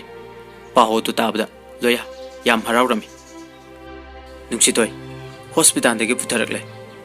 नुंसितोयना हिपनबनी हाइदुना फमुंग सेमले फमुंग सेमदा नुंसितोयना थमखिबा लोयागा मखोय ऑफिसता थबक तौबा नुपीदुगी फोटो थेंगने लोया यामना साउरमी इबेमल हराउबना इमौ ngasiदagidi thaba amta tawba yadre ai chaka thonglugi ngasidi nga chasi loya nuksitoy nang nungai taba kre sukhaluranu ai lerisidi ai nangi damakta hingani ai nangbu kaidungnungda mirai roye nuksitoy wa amta nganglakte mamittagi mapidi leptana tare matham hoide kanje ai hayeng ayuk nganta yumse thadoktuna chatkhage इबेमल चाक लोइदे मखोय चाक चारे चाक तोबा मतुंगदा तुम्बा चंगनरे लोया नंगसु पोथारो आइसु पोथारगे वारे सी हाइरम लगा नुक्सितोयगी खुदांगदो चेना पाइरगा लोया तुमखी नुक्सितोय ममित चिंगलकपदा पुंग अहुम तारम दोरे नुक्सितोय हौगतुना लोयागी मखोंग सोक्तुना खुरुम जरम लगा युमदुदगी थोगलै सुम लाकपदा ngayhaki matungda nuksitoy haukhul amada thongle nuksitoyna chatlamdaida chithi ama iraga thanami chithi gi marol do asumna irami da ai chatle nang ai bu warau nu ko ai gi icha sina mama ai gi awaba se ko han bi ba oirasan dada su nupi ma logduna nungai ne layu ai bu amuk ana thibirakana नफमदा येतनबा आई युमदो थाथोक्तुना चलबनी लोया मिकअप थोलकपदा नुक्सितोय लेरमद्रे कराय चटख्रबनो हाइदा थिजरमी थीब फंगद्रबदा मागी कादा चंगले चिठी अदु महाकना थेंगनरे चिठी अदु पारुबदगी महाक यामना कप्पी mama होइसु थीबे हाबा थिरमी अदुबु फंगद्रे जमुनासु मचा निंगोन मांगखिबदगी चा इसिंग अमत चारमदे नुमित क्यानि चुपना थिजगी अदुबु फंगबा कबुदि लेरमद्रे इबेमल मचा नुपागी मतौदु येंगबा ngamlamde नुमित चुपा नुसिथोयगी फोटोबु येंगदुना कप्पगा लेरमी पाउसे सिंगदजु हापलबसु कनामतन माबु लई हाइबा हाइखिद्रे नोंगमो नोंगमगे लोया वाखल लेना हाइबदो ओइरकले कादगी मपाल थोखिदबना मागी वाखल कादुदगी हेंद्रे ममासु मचागी मतौदो उबुदा पेंजरमदे नुमित चुपगे लाउ खोंदुना लेरमी नोंमा जमुना लामी जमुना न कपलगा इचाबु मफम खंगदना मांगख्रिबसे मरम अमदि लाइफम थोइ मरम लैतना युमदगी थादोक्तुना चटपे यापोते इबेमल कपतुना चुम्मी चुम्मी हाइबिदि वादो नहान इचा नुपासे साउनै खनै नुमितो माजु यामना कपसकी अइना मरम हंगमदा कैसुक तौदे हाइरे अइजु इचम चमना खल्लुबनी मतै मनाव अमा ओइबगी वा खरा हाइनब ओइरंगनी हाइदुना अइजु क्यान ताद्रे इमौबु थीगरा इचाबु सेनागद्रा आई उपाय लेत्रे जमुना लोया दमता हंगजाइदुना मान लेरबा कादुदा चंगले अदुबु लोया की फिबम अदु जमुना तुमिन येंगदुना कपतुना लेखि मतवदो येंगबा ngamdaduna जमुना इमुंगदगी थोले अदुगा इबेमलदा आई अमुक चलुकी कोन अमुक लागे हाइदुना चटखि इबेमल मचाबु चा खर पिजनबा हाइदुना चाक असाबा खरा थुंबिरमे मचाना चाजनबनी हाइदुना चाकतो पुरगा चंगले अदुबु चाकतो लोया चाव हाइबा याखिद्रे मंगक हाइरगा ओंथोक्तुना कपतुना लेख्रे कादुदगी मपाल थोक्रो हाइबगुम ममितो येंगलगा तुमिन्ना लेख्रे मचागी सक्तमदो उबदा खांगबा ngamdraduna इबेमल थोक्लै मान हेक थोखिबगा कादुदा पोचै लंकाइबगी थुगाइबा हौरक्लमी तासेंगना लोया अंगाउबा हाइबदो ओइख्रे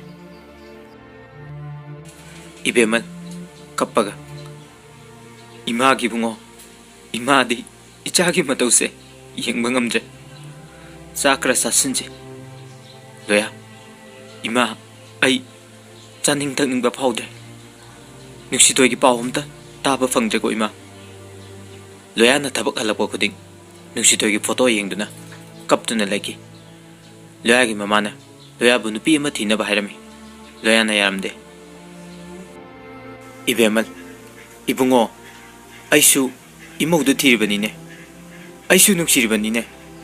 अदुबु इ पाउ अमता फंगद्रे थोख्रदि थोख्रे खल्लुरनु इमुंगसिगी दार मुतपा यारोय अदुना नुपी अमा थीनबा तौरसि लोया इमा आई मतम खरा पिबियु इबेमलसु मसागी बातो ताबदे यारमी लोया न खले याफबिबु इमा होगी मांगदा माबु नुसिबा सारगे खनकी नुमित खुदिंगी मंगदुना लेबना लोया अंगाउबो अमगुम लेरकले लोयागी तारिबा अवाबदु ngauba amadi thoi makhoi anisu yam wajarmi makhoi anisu nuksitoibu thiba leplamde numit kharani hokre nongma nongmagi asum asum hokhibane nuksitoi thiba phanglaktaba tha ani hum surakle adubu loyadi nuksitoigi wakhalda laina oiduna doctor kayana mabu yengba yabi yengi upai lekhide mana wangangu chau thau kaya यादबदगी मखोय असुकी मति वारमी नोंगमा नुक्सितोयबु ममंगद उरमी नुक्सितोय यामना वाना लेबा फिफम खरवता उरमी नुक्सितोयबु कौना कौना मिकअप अदुम थोक्लै मिकअप थोक्लकपददी ngौबा थोय लोयागी mama मखोय अहुम Laramie लोयाना लावबा ताबदगी चनसिलक्तुना पाखत्तुना मखोय मागी मनाक्ता फमलमी लोया हाइफेट इंगलमगा अमु हिपथख्रे लोयाबु पामजबा FB अनाब हंग लामी याफबी उबदा लोया वा ngangningबगुम तौरे मतौ अदु उबदा मखोई लोइना ngakलमे लोयाना याफबीदा यामना साउनिंगलमे नंगना थोअनबा ngakतनी हाइदुना अदुबु लोया काइदुंगनुंगदा असाबु उतखिदे याफबीदी लोयाना माबु उबदा नोफेट तौरकपदुदा याम हराउजरमी वखलदा खले लोया नंग बोयगी ओइबा हाइबसे आइगी वासकनी अदुबु ngasiदी आइना निंगजेबा थुंगौद्रेना हाइदुना खलमे लोयागी मनाक्ता चंगलक्तुना फम लगाए सार हक्सांग याम छलमे चा इसिंगा अमत्ता चाद्रबो असी हाइदुना हंगलमे याफबीगा लोयागा वारी सनबदु यारोय खनबदगी मखोय हुम थोखरे लोयागा याफबीगा मखोय अनि खक्ता लेहवे लोयान हाइरे कईगिनो नानखै अनाब हंगबा लाक्ट्रिदि वाई अदु ताबदा याफबी इंगंगंगना लैरि लोयागी वाखलदा खंथरगा हंगइबनि नुक्सितोयना माबु लाना लौखिबा अदुगा मागी वाखलदा माबु कयाम नुक्सिबगे हाबगे चांगी येंगनिंगदुना तौबनि लोयाना माबु नुक्सिबदि नते लमन खुंगे खनबदगी याफबीबु माना खुलाई होना सिजनगे खनखिबनि याफबी सार आई सोंगबा लांगनि अदुबु सारदी आइगी मियेंगी आत्रासु खंबिदे अदुना आई लाक्तबा लोया हयेंगैदी खर खर लाउ हाइरमे याफबी हराउना होय सार अदो आई ngasiदी चलगे थेंगे असी हाइदुना चटख्रे लोया वखलदा मागी नुक्सुतोयबु खंदुना तलैकी मतमना सुम हौखिबना लोया हानगुमना ऑफिस काबा हौरे याफबीना लोयादा इरांग कया हौजिले लोया खंगदबा नते खंगी महाक साउनिंगबदि याम साउनी अदुबु नुपीनी हाइदुना मथमोय फाथदुना लेरमी नोंगमदी वाही खरना इकाइबा पिगे खंदुना तंजा गाइरमी सोमदुना नुक्सितोय नुपी ओइबिगी मकुम मता सुजलगले अंगांग नुपी मचा अमा फंगजगी नुक्सितोय मचा अदुबु उबदा महाकी अवाबा पुंबा कावबुगुम तौखि महाकना लेरिबा युम अदुगी खुलाकपी मचा नुपी अमता यावरमदे नुक्सितोय ममा मचाबु लुन्ना तौजरमी नुक्सितोयगी थमोयदा लोयाबु खंदुना त लेरमी खुलाकपीगी मचा नुपा पौगाइलुंग कवे लाइरिक याम है नुक्सितोयबुसु मचलगुमना खनके पौगाइलुंग मागी मतौदु उबदा लोयागे असेंगबा खंगतोकनबा इम्फालदा थबक थिबोइना लामे लोयाबु माना मसक खंगदबना थिबा फंगलमदे नोंमा लोयागे ऑफिसदा थबक अमगेदमक लामे पौगाइलुंग लोया थेंगनदुना वारी सनरे लोयाना नंगदी कदाइदगिनो पौगाइलुंगना सार आइदी अथापा कामजोंग खुलेंदगिनी पौगाइलुंगना सारगी मिंगजे लोया हैबनिको नोंमा नुक्सितोयना दा लोया कौदुना कप्पदगी ताहौबनी पौगाइलुंगना सार युम कैदी पानबिरब्रा लोया खुमदे जे चांगसिंगदु चेक तौबा लोयदुना हाइरे नेक्स्ट मंडे दा लाउ पौगाइलुंग वा मखा तना हंगनिंगबनी अदुबु लोयाना खुमलक्तबदुदा फनी सार हारमलगा थोखरे मतमगी मतुंगिना ननाव नुपी म खंगनदुना नुपी थीखरे महाक नुंगाइना पानखरे ज्ञान ताना थबक इंकांग सुदुना नुंगाइना लेरमे मसीगी मतुंगदा मंडे नुमित अदो हेवरे पौगाइलुंग लोयागे ऑफिस दा लामी लोयाना मिस्टर पौगाइलुंग नंगी थबकतु यारनी मथंग थादगी हौनबा तौरजे पौगाइलुंग असुकी मतिक यामना हराउरमे लोया अदो हराउबगे इंगोंदा करी पिदुइबा हंगले पौगाइलुंग सार आइदी करीसु पिनिंगाय लेजदे आइगे अंगम खरा पिजगे सार लोयाना नोकलग फागी तौगनिदा आई अदुगुम मि नते अचुंबा पामजब मिने हाइरक्लमे अदो पौगाइलुंग आइना पामबा मदि ले पौगाइलुंग हाइबिरो सार लोया सोर तपना होंथदुना हाइरे नखोय खुलदा नंग हंतक चटखिबदा आइसु लाके यागद्रो पौगाइलुंग सारनबु चटनिंगलदी चटलुजे था अममुक लेरक्से ꯑꯩꯒꯤ ꯊꯕꯛ ꯖꯣꯏꯟ ꯇꯧꯕ ꯂꯥꯛꯄꯗ ꯄꯨꯟꯅ ꯂꯥꯛꯃꯤꯟꯅꯔꯒ ꯂꯣꯏꯔꯦ ꯂꯣꯌꯥ ꯅꯈꯣꯏ ꯈꯨꯜꯗ ꯀꯣꯝꯂꯥ ꯌꯥꯝꯅ ꯄꯥꯜꯂꯦ ꯍꯥꯏ ꯌꯦꯡꯅꯤꯡꯉꯦ ꯄꯣꯒꯥꯏꯂꯨꯡ ꯀꯩꯁꯨ ꯀꯥꯏꯗꯦ ꯁꯥꯔ ꯑꯗꯣ ꯁꯥꯔꯒꯤ ꯊꯕꯛꯇꯤ ꯂꯣꯌꯥ ꯑꯩ ꯌꯥꯅꯕ ꯁꯤꯜꯂꯛꯀꯦ ꯄꯣꯒꯥꯏꯂꯨꯡ ꯐꯅꯤ ꯁꯥꯔ ꯑꯗꯨꯗꯤ ꯑꯩ ꯑꯃꯨꯛ ꯅꯨꯃꯤꯠ ꯂꯦꯞꯄꯤꯔꯣ ꯍꯣꯔꯦꯟ ꯐꯖꯅ ꯈꯜꯂꯒ ꯑꯩ ꯍꯌꯦꯡ ꯂꯥꯛꯆꯔꯒꯦ ꯍꯥꯏꯔꯒ ꯆꯠꯈ꯭ꯔꯦ ꯌꯨꯝ ꯌꯧꯔꯦ ꯂꯣꯌꯥ ꯃꯃꯥꯗ ꯏꯃꯥ ꯑꯩ ꯋꯥꯈꯜ ꯈꯔ ꯅꯨꯡꯉꯥꯏꯊꯣꯛꯅꯕ ꯆꯤꯡꯗ ꯃꯇꯝ ꯈꯔ ꯂꯩꯔꯨꯒꯦ ꯋꯥꯈꯜꯁꯦ ꯄꯣꯊꯥꯕ ꯉꯝꯗ꯭ꯔꯦ 이뱀은 이탄다 윰시다 그마이네 야니 이마 인돔 자와이 떨어가 레미나르무 인돔 자기 마차누피도 거우라가라 가이노 이뱀은 마차게 와바도 캉무나 그리수 하이드레 마탐 카라 와칼 포타자르주누 칼레 이뱀은 까나다 레이두노 머룹 엄마레이 이마 마가 짤라다바니 이뱀은 아도 능 한덕 락보다 야파비도 ꯂꯨꯍꯣꯡꯅꯕ ꯇꯧꯔꯁꯤ ꯀꯣ ꯃꯥꯅꯁꯨ ꯌꯥꯔꯦ ꯃꯁꯛꯁꯨ ꯐꯖꯩ ꯂꯣꯌꯥ ꯀꯔꯤꯁꯨ ꯍꯥꯏꯔꯝꯗꯅ ꯃꯥꯒꯤ ꯀꯥꯗ ꯆꯪꯈꯤ ꯂꯣꯌꯥꯅ ꯈꯟꯈꯤ ꯅꯨꯡꯁꯤꯊꯣꯏ ꯑꯩꯅ ꯏꯅꯤꯡꯇꯝꯅ ꯊꯤꯔꯒ ꯍꯥꯏꯅ ꯅꯨꯡꯁꯤꯊꯣꯏ ꯊꯤꯕ ꯐꯪꯉꯛꯀꯅꯤ ꯃꯇꯥꯒꯨꯝ ꯃꯣꯃꯣ ꯅꯣꯛꯆꯔꯝꯃꯤ ꯃꯗꯨꯒꯤ ꯃꯇꯨꯡꯗ ꯄꯧꯒꯥꯏꯂꯨꯡ ꯂꯣꯌꯥꯒꯤ ꯑꯣꯐꯤꯁꯇ ꯂꯥꯛꯑꯝꯃꯤ ꯀꯝꯗꯧꯔꯦ ꯁꯥꯔ ꯂꯣꯌꯥꯅ ꯍꯪꯆꯤꯠ ꯆꯠꯅꯕ ꯇꯧꯔꯁꯤ ꯍꯥꯏꯔꯦ ꯄꯧꯒꯥꯏꯂꯨꯡ ꯍꯔꯥꯎꯖꯔꯝꯃꯤ ꯂꯣꯌꯥꯅ ꯄꯧꯒꯥꯏꯂꯨꯡꯒꯤ ꯅꯝꯕꯔ ꯂꯧꯔꯝꯃꯤ ꯄꯥꯎ ꯐꯥꯎꯔꯛꯀꯦ ꯍꯥꯏꯅ ꯌꯥꯏꯐꯕꯤꯗꯁꯨ ꯄꯥꯎ ꯑꯗꯨ ꯇꯝꯅꯩ ꯌꯥꯏꯐꯕꯤ ꯁꯥꯔ ꯆꯠꯈꯤꯅꯨꯕ ꯑꯩ ꯅꯨꯡꯉꯥꯏꯇꯤꯌꯦ ꯍꯥꯏꯗꯨꯅ ꯀꯦꯁꯟꯅꯔꯝꯃꯤ ꯂꯣꯌꯥ ꯌꯥꯗꯕꯩꯅꯦ ꯊꯕꯛ ꯑꯃꯒꯤꯅꯤ ꯍꯥꯏꯔꯒ ꯐꯣꯟ ꯑꯗꯨ ꯊꯝꯈ꯭ꯔꯦ ꯌꯥꯏꯐꯕꯤꯒꯤ ꯋꯥꯈꯜ ꯅꯪꯉꯣꯟꯗ ꯑꯩꯅ ꯅꯝꯗꯅ ꯂꯩꯁꯤꯟꯒꯅꯤ ꯕꯗꯅꯥꯝ ꯑꯃ ꯄꯤꯁꯜꯂꯒ ꯃꯁꯤꯒꯤ ꯃꯇꯨꯡꯗ ꯂꯣꯌꯥ ꯍꯣꯏ ꯆꯠꯅꯕ ꯊꯧꯔꯥꯡ ꯇꯧꯔꯦ ꯂꯥꯛꯄ ꯍꯧꯔꯦ ꯑꯁꯨꯝ ꯂꯥꯛꯄꯅ ꯈꯨꯜ ꯑꯗꯨ ꯌꯧꯔꯛꯂꯝꯃꯤ ꯅꯨꯡꯁꯤꯊꯣꯏꯒꯤ ꯃꯆꯥꯅꯨꯄꯤ ꯄꯧꯒꯥꯏꯂꯨꯡ ꯎꯕꯗ ꯆꯦꯟꯁꯤꯜꯂꯛꯏ ꯅꯨꯡꯁꯤꯊꯣꯏꯒꯤ ꯃꯆꯥꯅꯨꯄꯤꯗꯣ ꯂꯝꯉꯥꯟꯕꯤ ꯀꯧꯏ ꯆꯍꯤ 4ꯃꯨꯛ ꯁꯨꯔꯝꯃꯤ ꯈꯨꯜꯂꯥꯛꯄꯤꯅ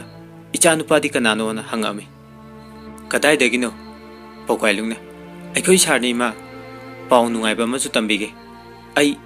ꯊꯕꯛ ꯑꯃ ꯐꯪꯉꯦ ꯁꯥꯔꯒꯤ ꯃꯄꯥꯟꯗꯒꯤ ꯈꯨꯜꯂꯥꯛꯄꯤ ꯌꯥꯝ ꯍꯔꯥꯎꯔꯝꯃꯤ ꯂꯣꯌꯥꯕꯨ ꯀꯧꯁꯤꯟꯗꯨꯅ ꯏꯃꯨꯡꯗ ꯆꯪꯉꯛꯑꯝꯃꯤ ꯃꯇꯝꯗꯨꯗ ꯅꯨꯡꯁꯤꯊꯣꯏꯗꯤ ꯄꯥꯝꯗ ꯏꯟꯁꯥꯡ ꯊꯤꯕ ꯆꯠꯂꯝꯃꯤ ꯂꯝꯉꯥꯟꯕꯤꯅ ꯀꯀꯥ ꯀꯀꯥ ꯃꯃꯥꯒꯤ ꯃꯅꯥꯛꯇ ꯆꯠꯁꯤ ꯍꯥꯏꯔꯛꯂꯝꯃꯤ ꯄꯧꯒꯥꯏꯂꯨꯡ ꯂꯥꯛꯆꯔꯅꯤꯗ ꯆꯠꯂꯒꯨꯝꯁꯦ ꯅꯣꯏ ꯀꯀꯥ ꯑꯃ ꯂꯥꯛꯏꯁꯦ ꯁꯤ ꯋꯥꯔꯝꯂꯅꯤ ꯂꯣꯌꯥꯅ ꯂꯝꯉꯥꯟꯕꯤ ꯄꯝꯗꯨꯅ ꯍꯥꯏꯔꯦ ꯅꯪꯗꯤ ꯀꯩ ꯃꯤꯡ ꯀꯧꯒꯦ ꯂꯝꯉꯥꯟꯕꯤ ꯀꯧꯏ ꯀꯀꯥ ꯍꯥꯏꯔꯦ ꯂꯣꯌꯥꯅ ꯕꯕꯥꯒ ꯃꯃꯥꯒ ꯀꯥꯏꯗ ꯆꯠꯈ꯭ꯔꯤꯅꯣ ꯍꯪꯉꯦ ꯂꯝꯉꯥꯟꯕꯤꯅ ꯕꯕꯥꯗꯤ ꯑꯩ ꯃꯁꯛ ꯈꯪꯗꯦ ꯃꯃꯥꯅ ꯍꯌꯦꯡ ꯑꯩ ꯆꯥꯎꯔꯀꯥꯟꯗ ꯃꯁꯛ ꯇꯥꯛꯄꯤꯅꯦ ꯍꯥꯏꯌꯦ ꯑꯔꯥꯞꯄ ꯏꯝꯐꯥꯜꯗꯒꯤꯅꯦ ꯍꯥꯏ ꯂꯣꯌꯥ ꯈꯔ ꯆꯤꯡꯅꯕꯗꯤ ꯄꯣꯛꯏ ꯈꯨꯜꯂꯥꯛꯄꯤꯅ 이붕어 ngасidi 와름러니 포타로 하이래 ꯑꯗꯨꯒ ꯆꯠꯈ꯭ꯔꯦ ꯂꯣꯌꯥꯅ ꯃꯄꯥ ꯃꯁꯛ ꯈꯪꯗꯦ ꯍꯥꯏꯕ ꯍꯥꯏꯗꯨꯅ ꯁꯣꯟꯗꯨꯅ ꯂꯩꯍꯧꯏ ꯅꯨꯡꯁꯤꯊꯣꯏ ꯍꯜꯂꯛꯑꯦ ꯈꯨꯜꯂꯥꯛꯄꯤꯅ ꯏꯝꯐꯥꯜꯗꯒꯤ ꯅꯨꯄꯥ ꯑꯃ ꯊꯨꯡꯂꯔꯦ ꯍꯥꯏꯕ ꯄꯥꯎ ꯑꯗꯨ ꯇꯝꯂꯦ ꯅꯨꯡꯁꯤꯊꯣꯏ ꯏꯝꯐꯥꯜꯗꯒꯤꯅꯤ ꯍꯥꯏꯕꯗꯨꯗ ꯇꯨꯃꯤꯟꯅ ꯂꯩ ꯅꯨꯡꯁꯤꯊꯣꯏꯅ ꯈꯜꯂꯤ ꯑꯩꯒꯤ ꯁꯛꯁꯦ ꯎꯍꯟꯕ ꯌꯥꯗꯦ ꯈꯟꯗꯨꯅ ꯃꯪꯗꯨꯅ ꯂꯩ ꯈꯨꯜꯂꯥꯛꯄꯤꯅ ꯏꯆꯥꯅꯨꯄꯤ ꯅꯕꯨꯡꯒꯤ ꯐꯤꯔꯣꯜꯁꯦ ꯈꯔ ꯁꯨꯗꯣꯛꯎꯁꯦ ꯃꯣꯠꯂꯦ ꯍꯥꯏꯔꯝꯃꯒ ꯇꯥꯟꯖꯥ ꯑꯗꯨꯗ ꯂꯣꯌꯥꯗꯤ ꯂꯩꯔꯝꯗꯦ ꯂꯝ ꯌꯦꯡꯕ ꯑꯣꯏꯅ ꯀꯣꯏꯕ ꯆꯠꯈꯤꯔꯝꯃꯤ ꯂꯣꯡꯉꯥꯟꯕꯤꯒ ꯄꯧꯒꯥꯏꯂꯨꯡꯁꯨ ꯌꯥꯎꯔꯝꯃꯤ ꯅꯨꯡꯁꯤꯊꯣꯏꯅ ꯂꯣꯌꯥꯒꯤ ꯀꯥꯗ ꯆꯪꯉꯛꯇꯨꯅ ꯃꯥꯒꯤ ꯕꯦꯒꯇꯣ ꯍꯥꯡꯗꯣꯛꯇꯨꯅ ꯐꯤꯔꯣꯜ ꯑꯃꯣꯠꯄꯗꯣ ꯂꯧꯊꯣꯛꯏ ꯃꯇꯝ ꯑꯗꯨꯗ ꯅꯨꯡꯁꯤꯊꯣꯏꯅ ꯎꯔꯦ ꯅꯨꯡꯁꯤꯊꯣꯏꯒ ꯂꯣꯌꯥꯒ ꯀꯥꯞꯃꯤꯟꯅꯈꯤꯕ ꯐꯣꯇꯣꯗꯨ ꯃꯗꯨ ꯎꯕꯗ ꯅꯨꯡꯁꯤꯊꯣꯏ ꯍꯧꯈꯤꯕ ꯋꯥꯔꯤ ꯈꯔ ꯅꯤꯡꯁꯤꯡꯂꯛꯑꯝꯃꯤ ꯅꯨꯡꯁꯤꯊꯣꯏꯁꯨ ꯐꯣꯇꯣꯗꯨ ꯎꯕꯗ ꯀꯞꯄꯤ ꯅꯨꯡꯁꯤꯊꯣꯏ ꯂꯣꯌꯥꯕꯨ ꯎꯅꯔꯒꯦ ꯈꯜꯂꯦ ꯅꯨꯡꯁꯤꯊꯣꯏ ꯏꯟꯁꯥꯡ ꯈꯔ ꯂꯩꯔꯨꯒꯦ ꯍꯥꯏꯗꯨꯅ ꯊꯣꯛꯂꯛꯄꯗ ꯂꯣꯌꯥꯅ ꯂꯝꯉꯥꯟꯕꯤ ꯉꯥꯏꯈꯣ ꯍꯥꯏꯔꯦ ꯑꯗꯨꯒ ꯏꯆꯜꯗꯤ ꯁꯛꯁꯨ ꯑꯃꯠꯇ ꯈꯪꯅꯗ꯭ꯔꯦ ꯑꯗꯣ ꯁꯦ ꯄꯩꯁꯥꯁꯦ ꯄꯨꯀꯣ ꯀꯔꯤ ꯀꯔꯤꯅꯣ ꯂꯩꯔꯝꯃꯣ ꯍꯥꯏꯔꯝꯃꯤ ꯅꯨꯡꯁꯤꯊꯣꯏ ꯑꯣꯟꯊꯣꯔꯛꯇꯨꯅ ꯃꯀꯣꯛꯇ ꯀꯨꯞꯂꯤꯕ ꯐꯤꯗꯣ ꯍꯥꯏꯗꯣꯛꯇꯨꯅ ꯂꯣꯌꯥꯗ ꯌꯦꯡꯂꯛꯏ ꯂꯣꯌꯥ ꯏꯪꯉꯛꯉꯛꯏ ꯅꯨꯡꯁꯤꯊꯣꯏ ꯍꯥꯏꯅ ꯀꯧꯔꯛꯏ ꯅꯨꯡꯁꯤꯊꯣꯏ ꯃꯇꯝ ꯑꯁꯨꯛ ꯀꯨꯏꯕꯁꯦ ꯑꯩ ꯀꯌꯥꯝ ꯋꯥꯔꯝꯒꯅꯤ ꯅꯪ ꯈꯪꯗꯕ꯭ꯔꯥ ꯅꯪꯅ ꯑꯩꯕꯨ ꯃꯤꯔꯥꯏꯔꯤꯕ ꯀꯔꯤꯒꯤꯅꯣ ꯅꯨꯡꯁꯤꯊꯣꯏꯁꯨ ꯀꯞꯄꯤ ꯑꯩꯗꯤ ꯗꯗꯥꯕꯨ ꯎꯕ ꯐꯪꯂꯔꯣꯏꯗ꯭ꯔꯥ ꯈꯟꯈ꯭ꯔꯕꯅꯤ ꯑꯗꯨꯕꯨ ꯉꯁꯤꯗꯤ ꯑꯩꯅ ꯋꯥꯅ ꯉꯥꯏꯖꯔꯛꯄꯒꯤ ꯃꯍꯩ ꯏꯁꯣꯔꯅ ꯄꯤꯕꯤꯔꯦ ꯂꯣꯌꯥ ꯅꯨꯡꯁꯤꯊꯣꯏꯕꯨ ꯆꯦꯠꯅ ꯀꯣꯟꯁꯤꯟꯗꯨꯅ ꯍꯥꯏꯔꯦ ꯅꯪꯅ ꯑꯩꯒꯤ ꯅꯥꯛꯇ ꯂꯩꯔꯕꯗ ꯑꯩꯒꯤ ꯑꯋꯥꯠꯄ ꯑꯃꯠꯇ ꯂꯩꯇ꯭ꯔꯦ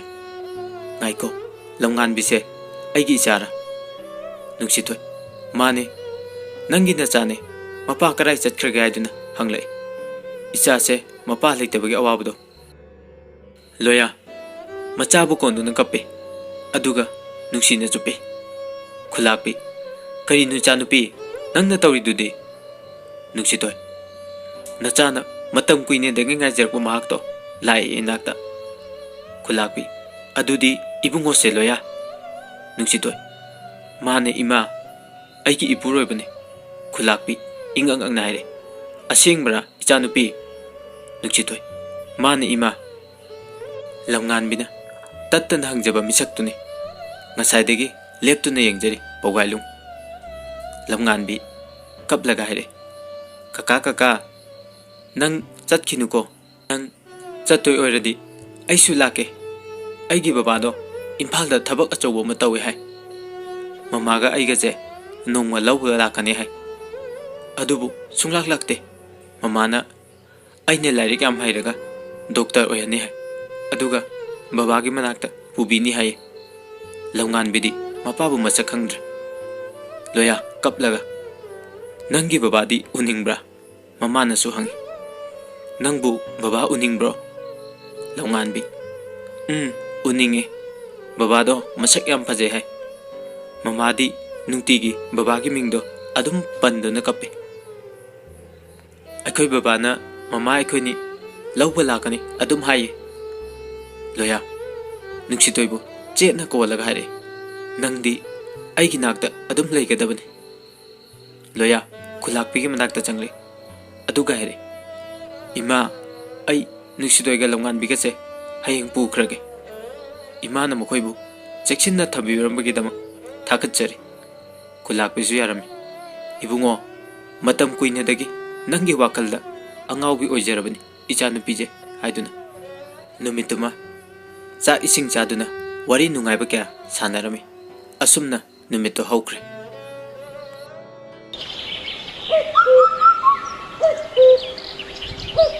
ꯅꯣꯡꯉꯥꯜꯂꯦ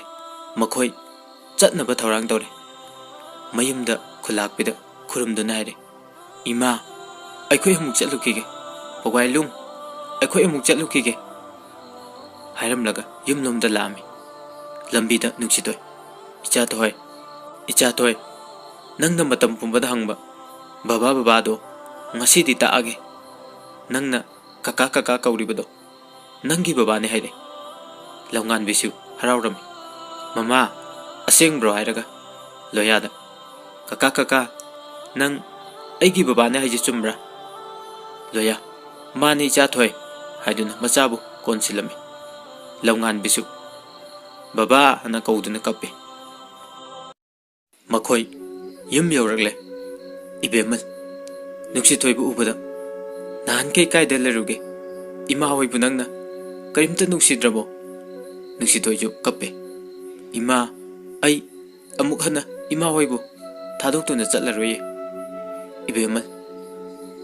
ꯁꯤꯅ ꯏꯁꯨꯗꯨꯔ ꯍꯪꯂꯛꯏ ꯅꯨꯡꯁꯤꯊꯣꯏ ꯃꯥꯅꯦ ꯏꯃꯥ ꯏꯕꯦꯝꯃꯜ ꯃꯁꯨꯕꯨ ꯄꯝꯗꯨꯅ ꯏꯁꯨꯗꯤ ꯌꯥꯝ ꯆꯥꯎꯔꯝꯃꯦꯗꯅ ꯍꯥꯏꯔꯒ ꯄꯝꯃꯤ ꯏꯕꯦꯝꯃꯜ ꯐꯔꯦ ꯐꯔꯦ ꯐꯤꯔꯣꯜꯒ ꯍꯣꯡꯗꯣꯛꯑꯣ ꯂꯥꯎ ꯍꯥꯏꯔꯒ ꯆꯪꯉꯛꯏ ꯏꯕꯦꯝꯃꯜꯒ ꯂꯝꯉꯥꯟꯕꯤꯒ ꯁꯥꯟꯅꯗꯨꯅ ꯂꯩ ꯅꯨꯡꯁꯤꯊꯣꯏ ꯆꯥꯛ ꯊꯣꯡꯂꯤ ꯂꯣꯌꯥ ꯆꯪꯂꯛꯏ ꯍꯌꯦꯡꯗꯒꯤꯗꯤ ꯅꯪꯅ ꯊꯣꯡꯕ ꯆꯥꯛ ꯆꯥꯔꯒ ꯑꯩ ꯑꯣꯐꯤꯁ ꯆꯠꯂꯅꯤꯀꯣ ꯍꯥꯏꯔꯝꯃꯤ ꯑꯗꯨꯒ ꯇꯨꯡꯗꯒꯤ ꯀꯣꯜꯂꯛꯑꯝꯃꯤ ꯅꯨꯡꯁꯤꯊꯣꯏ ꯐꯪꯂꯅꯤ ꯑꯗꯣ ꯑꯉꯥꯡ ꯆꯪꯉꯛꯀꯅꯤ ꯆꯣꯞꯆꯅꯤ ꯏꯀꯥꯏꯗ ꯇꯧꯅꯨ ꯂꯣꯌꯥ ꯆꯪꯉꯛꯑꯣꯏ ꯏꯃꯥꯒ ꯁꯥꯟꯅꯍꯧꯏ ꯅꯪꯁꯦ ꯄꯦꯟꯅ ꯌꯦꯡꯖꯒꯦ ꯍꯥꯏꯔꯛꯏ ꯅꯨꯡꯁꯤꯊꯣꯏ ꯇꯥꯅꯤꯡꯗꯦ ꯆꯠꯂꯣꯏ ꯑꯩ ꯆꯥꯛ ꯂꯣꯏꯔ ꯍꯥꯏ ꯂꯣꯌꯥ ꯅꯪꯒꯤ ꯅꯥꯛꯇ ꯂꯩꯅꯤꯡꯉꯤꯕ ꯆꯠꯅꯤꯡꯗꯦ ꯅꯨꯡꯁꯤꯊꯣꯏ ꯑꯗꯨꯗꯤ ꯐꯖꯅ ꯐꯝꯂ ꯂꯩꯌꯨ ꯑꯁꯤꯗ ꯑꯩ ꯊꯕꯛ ꯈꯔ ꯂꯣꯏꯁꯤꯟꯒꯦ ꯂꯣꯌꯥ ꯑꯩ ꯏꯆꯥꯊꯣꯏꯒ ꯏꯃꯥꯒ ꯆꯥꯛ ꯆꯥꯔꯨꯅꯕ ꯍꯥꯏꯔꯨꯒꯦ ꯍꯥꯏꯔꯒ ꯊꯣꯛꯈ꯭ꯔꯦ꯫ ꯅꯨꯃꯤꯠꯇꯨꯃ ꯃꯈꯣꯏ ꯃꯔꯤ ꯆꯥꯛ ꯆꯥꯊꯣꯛꯑꯦ꯫ ꯆꯥꯛ ꯇꯣꯛꯂꯒ ꯃꯥꯒꯤ ꯀꯥꯗ ꯇꯨꯝꯕ ꯆꯪꯅꯈ꯭ꯔꯦ꯫ ꯂꯝꯒꯥꯟꯕꯤꯅ ꯑꯩꯗꯤ ꯕꯣꯕꯣꯛꯀ ꯇꯨꯝꯃꯒꯦ ꯍꯥꯏꯗꯨꯅ ꯅꯤꯡꯉꯥꯏ ꯇꯧꯔꯒ ꯏꯕꯦꯝꯃꯜꯒ ꯇꯨꯝꯍꯧꯏ꯫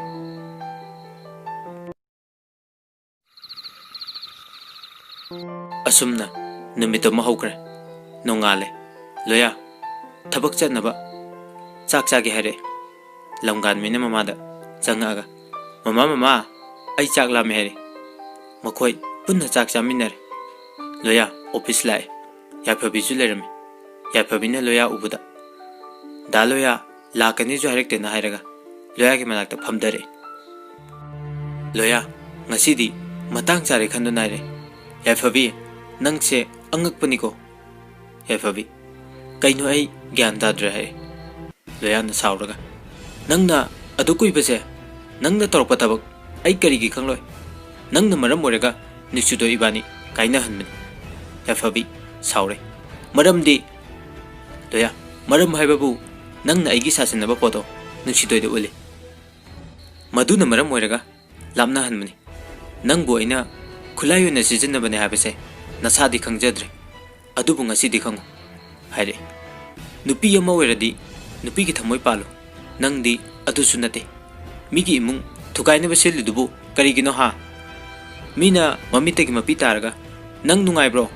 ꯍꯌꯦꯡ ꯅꯪꯅ ꯅꯌꯨꯝ ꯄꯥꯜꯂꯒ ꯅꯪꯉꯣꯟꯗꯁꯨ ꯃꯤꯅ ꯇꯧꯔꯛꯑꯗꯤ ꯅꯪ ꯅꯨꯡꯉꯥꯏꯒꯗ꯭ꯔꯣ? ꯑꯗꯨꯛ ꯆꯥꯎꯈꯠꯇꯕ ꯍꯥꯏꯔꯦ꯫ ꯌꯥꯏꯐꯕꯤ ꯂꯣꯌꯥꯗ ꯂꯥꯜꯂꯦ ꯍꯥꯏꯔꯦ꯫ ꯑꯗꯨꯕꯨ ꯂꯣꯌꯥꯅꯗꯤ ꯅꯔꯥꯜꯗꯨꯒ ꯍꯥꯏꯔꯗꯤ ꯉꯥꯛꯄꯤꯐꯝ ꯊꯣꯛꯇꯦ꯫ ꯑꯗꯨꯕꯨ ꯅꯪ ꯅꯨꯄꯤꯅꯤ꯫ ꯅꯪ ꯅꯨꯄꯥ ꯑꯣꯏꯔꯝꯂꯗꯤ ꯅꯪ ꯈꯪꯒꯗꯕꯅꯤ ꯑꯩꯒꯤ ꯒꯨꯟ꯫ ꯅꯪ ꯅꯁꯥꯅ ꯂꯥꯜꯂꯦ ꯈꯪꯖꯔꯤꯗꯣ ꯌꯥꯝ ꯐꯩ꯫ ꯃꯤꯅ ꯂꯥꯜꯂꯦ ꯍꯥꯏꯔꯛꯂꯕꯗ ꯑꯩ ꯉꯥꯛꯄꯤꯗꯕꯗꯤ ꯉꯝꯗꯦ꯫ ꯉꯁꯤꯗꯤ ꯅꯪꯕꯨ ꯉꯥꯛꯄꯤꯔꯕꯅꯤ ꯍꯥꯏꯔꯝꯂꯒ ꯁꯥꯎꯔꯒ ꯆꯠꯈꯤ꯫ ꯌꯥꯏꯐꯕꯤ ꯏꯀꯥꯏꯃꯟꯗꯅ ꯐꯝꯂꯒ ꯀꯞꯄꯦ꯫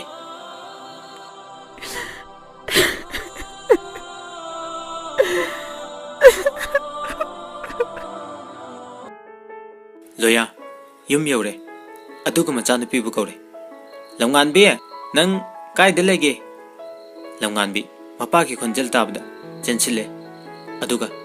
ꯕꯕꯥ ꯑꯩꯒꯤ ꯑꯆꯥꯄꯣꯠ ꯂꯩꯔꯛꯄ꯭ꯔꯥ? ꯂꯣꯌꯥꯅ ꯂꯩꯔꯛꯇꯦ ꯀꯥꯎꯔꯦ ꯍꯥꯏꯔꯦ꯫ ꯂꯝꯉꯥꯟꯕꯤ ꯁꯥꯎꯔꯒ ꯂꯩ꯫ ꯂꯣꯌꯥꯅ ꯑꯆꯥꯄꯣꯠ ꯄꯨꯊꯣꯛꯇꯨꯅ ꯄꯤꯔꯛꯑꯦ꯫ ꯂꯝꯉꯥꯟꯕꯤꯅ ꯂꯩꯔꯛꯏꯁꯤꯕꯨ ꯍꯥꯏꯔꯒ ꯑꯆꯥꯄꯣꯠꯇꯣ ꯆꯥꯔꯝꯃꯤ꯫ ꯂꯣꯌꯥꯒ ꯅꯨꯡꯁꯤꯇꯣꯏꯒ ꯑꯁꯨꯝꯅ ꯍꯔꯥꯎꯅ ꯅꯨꯡꯉꯥꯏꯅ ꯄꯥꯃꯤꯟꯅꯈ꯭ꯔꯦ꯫